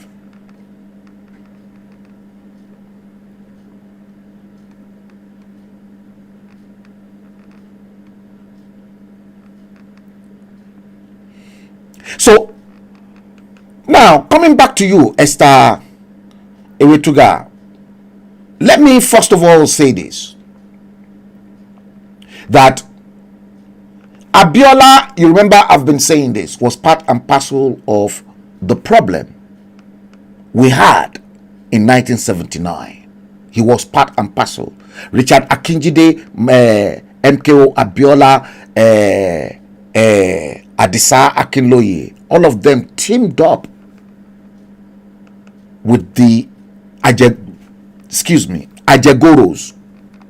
Shehu Shagari, and the Fulanis. Rather than team up with their own, then they went up north to destabilize UPN.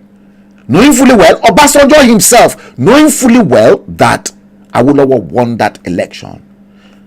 Talentonlo, they used Richard Akinjide to prove 12 to 3rd. Just like the election, the parliamentary elections of 1963, to which Zeke won but never had a majority. Action Group came second. NPC, Northern People's Congress, came third. NCNC, Zeke's party from the east, they won, but they never had the majority to form parliament, to form government. J.B. Awolowo called Zeke that Action Group and NCNC should merge together. Zeke can become the prime minister, and he becomes the chancellor of the exchequer, deputy finance minister. And they can hijack everything. And what happened? Zeke, advised by Dr. Michael Okpara, decided, oh no, don't let us form any alliance with Obafemi Awolowo. Let's head straight to the north. That is the same thing.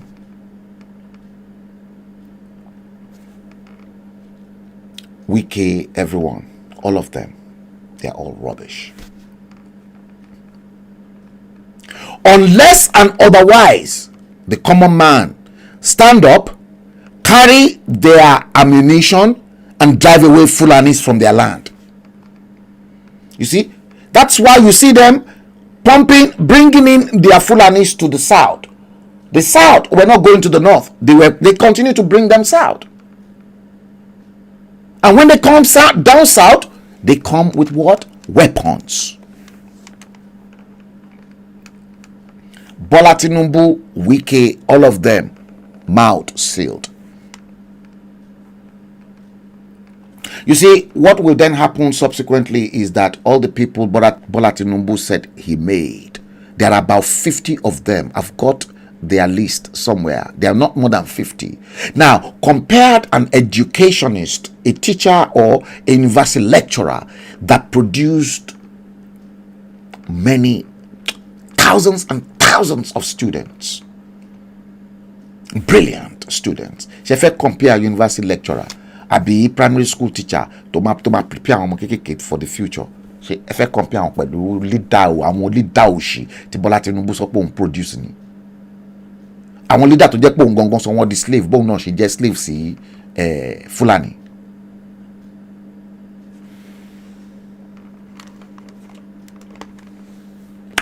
Guys, I think I am really fired up for today. 2 hours, 14 minutes. Gruesome. Very terrible stream. Okay, because this has been like this, let me make it known for the benefit of Madam Esther Ewetuga that in 1993, Chief Mogaji Boyega Adejumo made it known in that interview that MKO Abiola came to Afenifere went to Pa Awolowo as at that time, to Tuba. In fact, before the elections, MKO went to Pa Awolowo to Tuba, and Pa Awolowo called Afenifere and then said, MKO Tiwa Tubao. But because of the fact that he went to Awolowo before Awolowo died to plead for forgiveness of everything he's done, that was why Afenifere supported MKO Abiola in 1993. But according to them, so far so good today, Bola Ahmed Tinubu has not accepted the wrongs he is committed against Yoruba land, and Kodeti Tuba but for as far as Afenifere is concerned, they are not backing a Bola Tinubu's presidency. And what they are saying is that rather than conduct an election, give us a referendum. Perhaps that will be the beginning, because that referendum, there is a group called the Eminent Elders Forum. If you were conversant with Agbaonitoni Ile Odua, hosted by Irilu Tuashe of Oderemo, last year, the Eminent Elders Forum, it was streamed live from this same platform. What they were doing, and there are politicians, radical politicians from the southwest and radical politicians from the southeast that were in that Eminent Elders Forum, that they don't want to take no for an answer.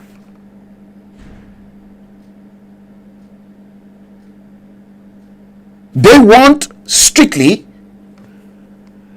rather than conduct this election, return the country back to its old 4 regional formation of 1963.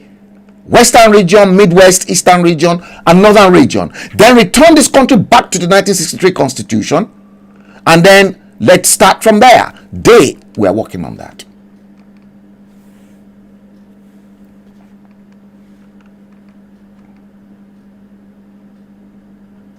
And that is the stand of Afenifere.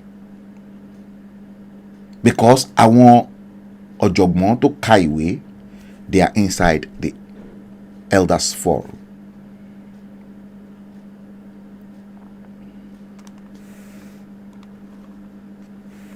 Guys, let me seize the opportunity to thank each and every one of you for coming in. The time currently is 18:20 London time today, Monday 13th day of the 6th month of June 2022. Yes, thank you very much, Narada. You said you couldn't comment because you're at work. Yes, no worries. I fully understand. Let's bring today's stream to an end, ladies and gentlemen. It's been 2 hours, 19 minutes, and 10 seconds exactly that we've been on air together with ourselves. Now, don't forget, guys, if you haven't done this, do it. Share it. The information could be very helpful to other people. Information is vital, very, very vital. And then my advice to everybody in Southern Protectorate, Southern Nigeria right now is prepare your mind, prepare yourselves, get your arms ready. They can call the battle at any time. It's really going to get nasty very, very soon. I don't pray for it, but the moment you hear Tinubu has been killed, don't be surprised. It's going to get there. With the leakage from him, with Egbekini wa Emilokan, Kudewani Konlowo, Enyama. I don't pray for it, but it's going to happen. Guys, episode 183 of the hashtag The Bleeding Edge is exactly what we've done today. Join me at any given point in time. I hope to come back to you Wednesday. I hope to make this regularly, Mondays, Wednesdays, and Fridays, to stream live to you guys. If you prefer to watch it on YouTube, click like, subscribe to the page, and then click the bell icon, so that on YouTube, anytime I'm on, you get alert. Any of the feeds you're watching the stream from, either my personal page, LinkedIn, Twitter, click following. Like the page and then follow me on any of those feed. Guys, let me appreciate each and every one of you.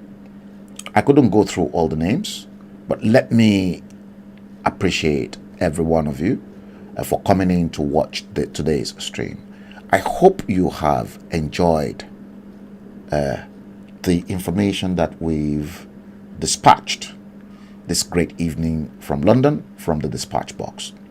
Take good care of yourselves, and I hope to see you soon. Peace, victory, and God bless you all. Have a good evening. Bye-bye.